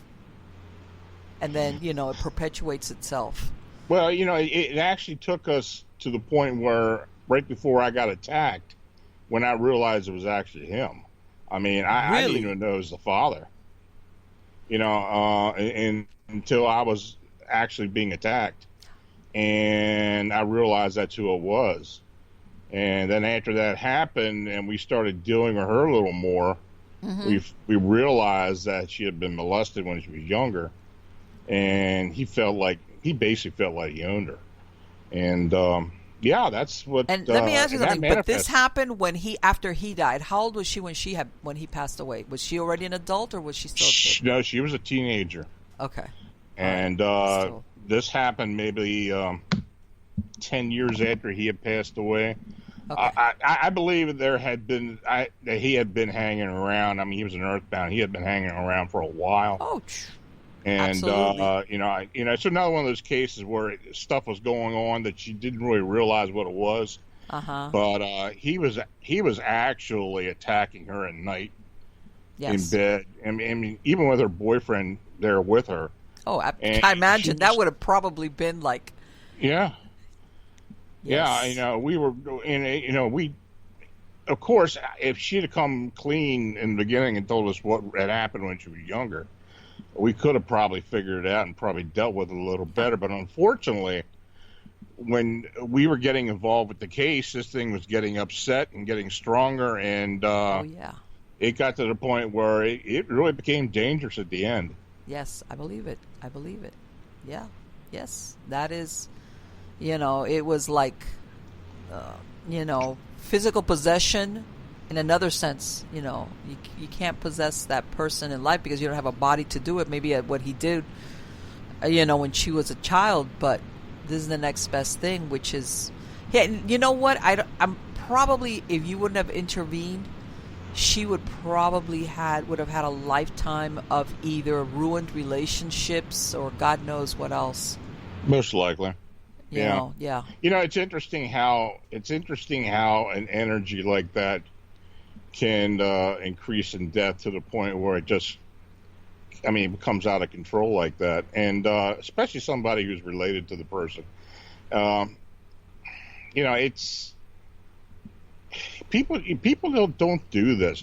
I guess it's really hard for them to understand. It's hard for me to understand sometimes, but there's another thing. We were talking about possessions, but even like possessed objects. Oh, gosh. I was talking about divination, and I don't mind divination, but when it comes to Ouija boards or spirit boards, that's another animal.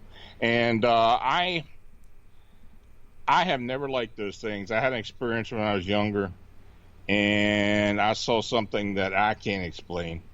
And that's the one thing, for whatever reason, those objects seem to hold spirit energy more so than most others. And I've told people before that, look, if you're going to do a Ouija board, fine, but learn how to clean that thing when you're done. Sure. Or close down whatever. Like anything, close it out. When it sits there and festers and you throw the thing under the bed, you're eventually gonna have a problem. Well, I think that whenever I interviewed this guy, Ed Becker, he wrote this really interesting book. He had as a matter of fact, he had an exorcism of his house done back in the 70s, which they televised. But anyway, I interviewed him. He's a great guy, and he was telling me, we're talking about the same subject about Ouija board and all this. And he goes, "What do you think happens if you throw a cell phone in the prison yard? Who do you think is going to reach that phone before everybody else? It's usually the biggest, baddest prisoner in there." Right. So that's why and I thought that's such a great way of looking at it, as to, this is what happens a lot of time when people start doing the Ouija board, or where they start trying to do, spirit contact. And if you don't know what you're doing, guess who's going to show up? Yeah, the biggest, worst guy that got that phone and said, "Okay, but let me not scare these people. So I'll either pretend I'm a little kid, or let's see, these are teenage girls. I'll pretend I'm a teenage guy." And then, it takes off from there. It's unfortunate, but yes. Yep. That's the one time that you're basically saying, I want to communicate with the spirit world. And sometimes people, they do weird shit, and then it's like, yeah, guess what? You're invoking something. Yeah, it's you might not know what you're doing, but it's working. I just don't like them. I was at a conference one year back. Oh, it was 2013, and my friend Sean was with me, and we were at our table. We were talking to people and stuff, and this guy beside us he sold old Ouija boards. Wow. So he pulls out all these Ouija boards. I mean, these old Ouija boards, homemade Ouija boards made out of wood and stuff.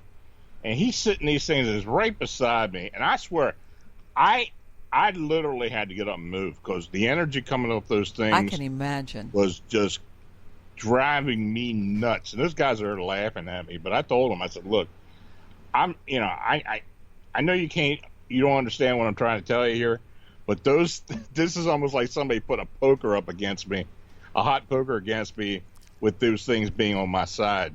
Let me ask you something. Was he just totally oblivious, or he just didn't feel it? Did he realize had to be. He didn't feel anything? He had to be, because I don't know who the guy was.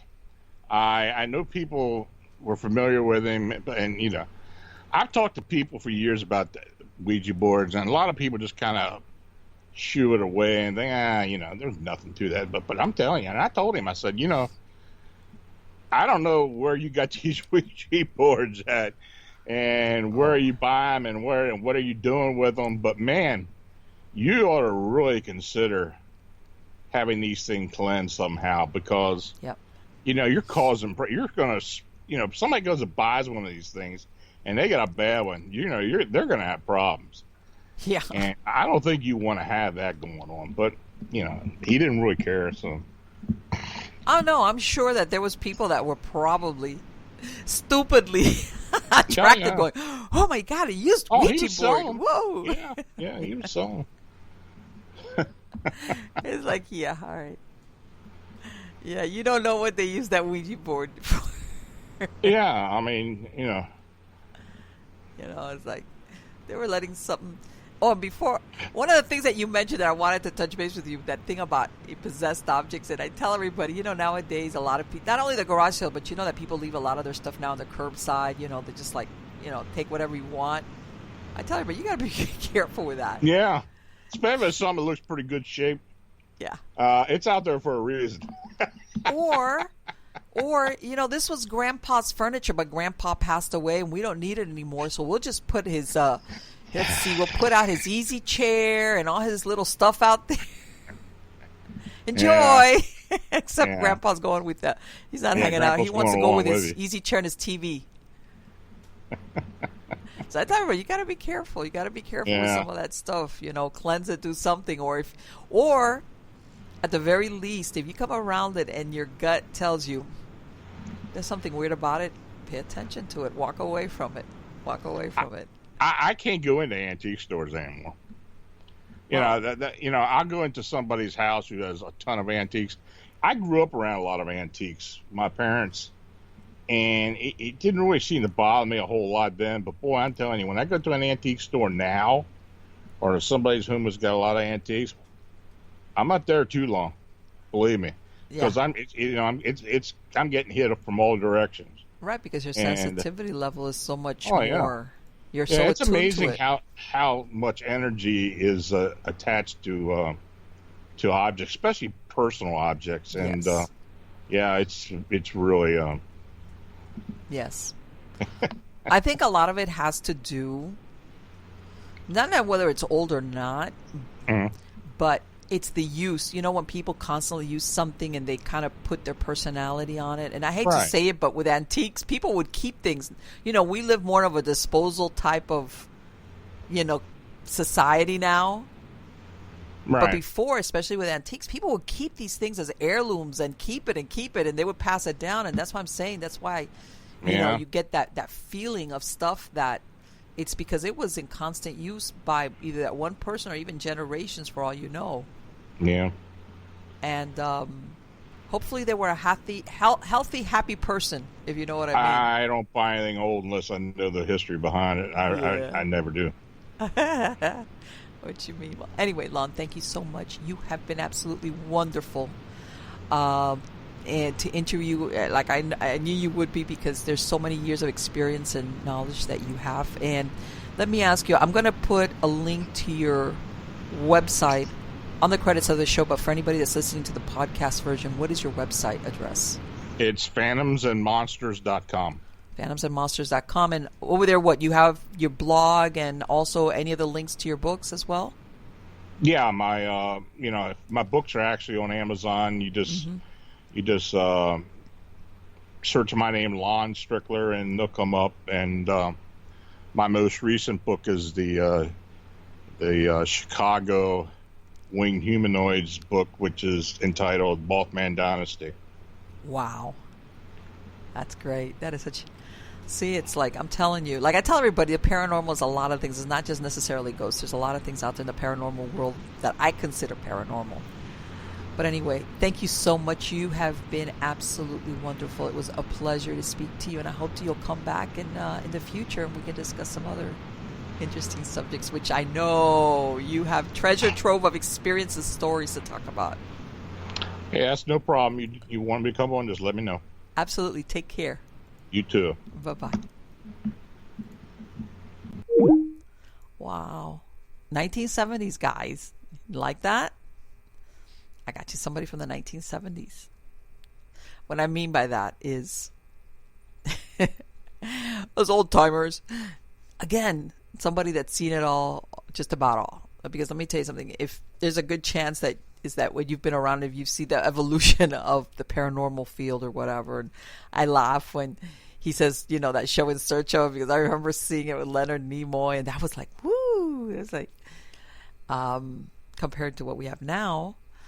But yes, check out his website. I've been there. It's super interesting. He, not only does he have the, post blog, he gets contacted by different people reporting things.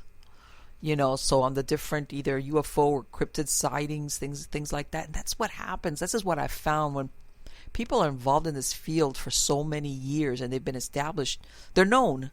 So people gravitate to them to either tell them a story, give them a sighting. And what I personally love is this is the stuff that you don't hear about on the shows. These are the real regular people that sometimes they tell these stories and it's almost like they're disbelieving themselves that they've actually seen or experienced this. And of course they talk to somebody like Lon Strickler because it's like, man, I know you've heard it all, so you're not going to raise your eyebrows at me and go, what? So yeah, as far as that, firsthand regular people reporting encounters that they've had, sightings that they have, experiences that they have, it's people that have been around a long time and have a site where they're known. And like I said, despite what everybody thinks that, everybody wants to, all these reality TV paranormal shows, everybody's ready to come out and tell their story. You'd be surprised. There's a lot of people not really. They still, I think because they have a hard time believing it themselves, they're afraid they're going to be judged, or people are going to look at them queer, or they're going to be called a liar, or they're going to be called crazy, because to them, they're like, man, this does not fit in my reality somehow, but I know I saw it. And I need to speak to somebody who's going to say, it's okay, it's okay, it's okay. And by the way, there's all these other thousands of people that have had the same thing happen to them. It's like, oh, thank God. I'm not that weird then. You think, who would think that? Yes, there's a lot of people that do, kind of like, get all caught up in that moment of, oh my God, this just happened to me. Or I saw this, just me. And let's face it. It just feels better when you know that other people have experienced something similar. It does not make you feel isolated. And you'd be surprised. There are people out there that have had experiences or sightings. Sometimes it's once.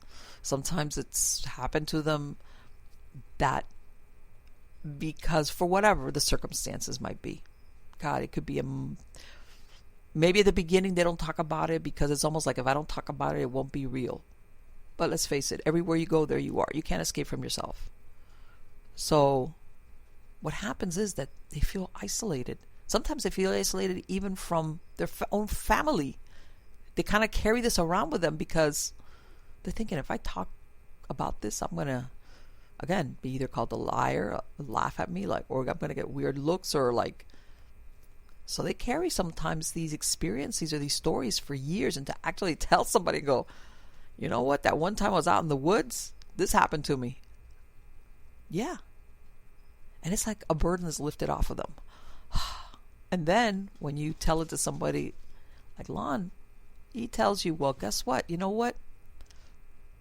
In that area that you described, I've had several people tell me that they had a similar experience. Now, can you imagine for somebody that's been walking around with this deep, dark secret that they don't want to tell anybody? You know how good that feels? Because, and again, this is the point I make.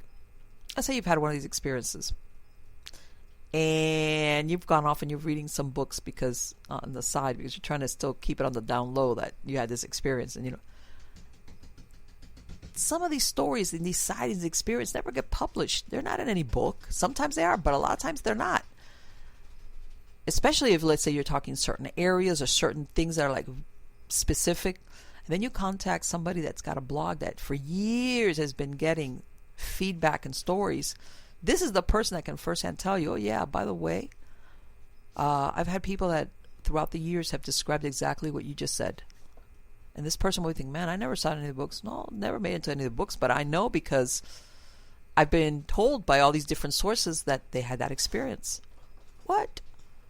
Again, so reach out. If you're walking around with some deep, dark, secret experience, that makes you a true believer. contact me. Contact me at marlene@miamighostchronicles.com and let me know what it is. Talk to me. You can either email me, I'll interview you.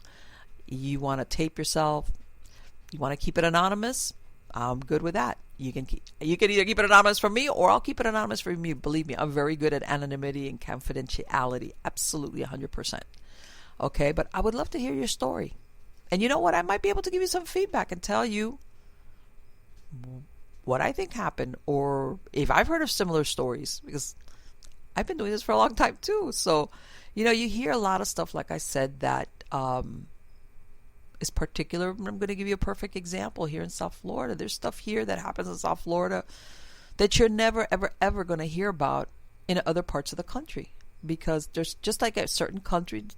Okay, perfect example. We were talking about the Dutch, powwowing magic that they have up there in Pennsylvania, and he said all the way down to Virginia. That's the only part of the country that you come across that same thing. Different parts of the country, different areas have their own particular belief system or happenings or sightings or experiences.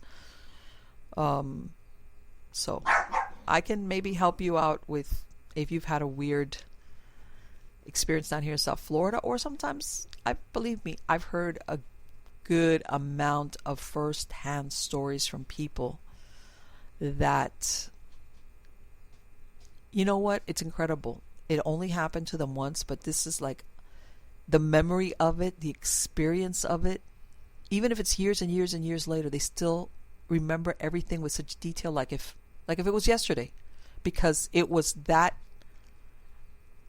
it was like it overwhelmed them so much on all levels that memory is like branded into them. So that's what I'm saying. When they tell me these stories, sometimes it's been years since it happened, but they can relate to it with minute detail about their experience. So anyway, guys, catch me on Facebook, on Twitter, on Instagram. Also, again, like I said, don't forget to send me your true stories. I've got a lot of fantastic guests coming on. Okay, a lot of interesting people, different areas of the paranormal. I am considering, I'm very, very, very close to it, where I'm going to be streaming live, and I will be having a number for you guys to call in, and we can talk about answering your questions, whatever, and we talk about it.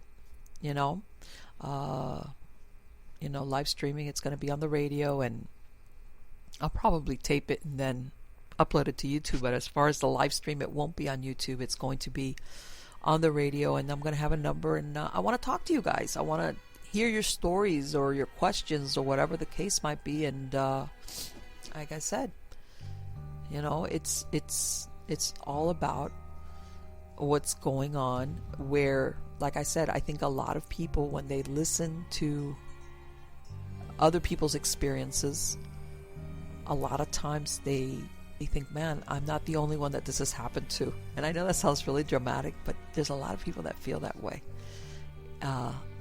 that they've never shared it, or in some cases, believe it or not, you will have people that have had experiences that first, they feel cursed. Like, why did this happen to me?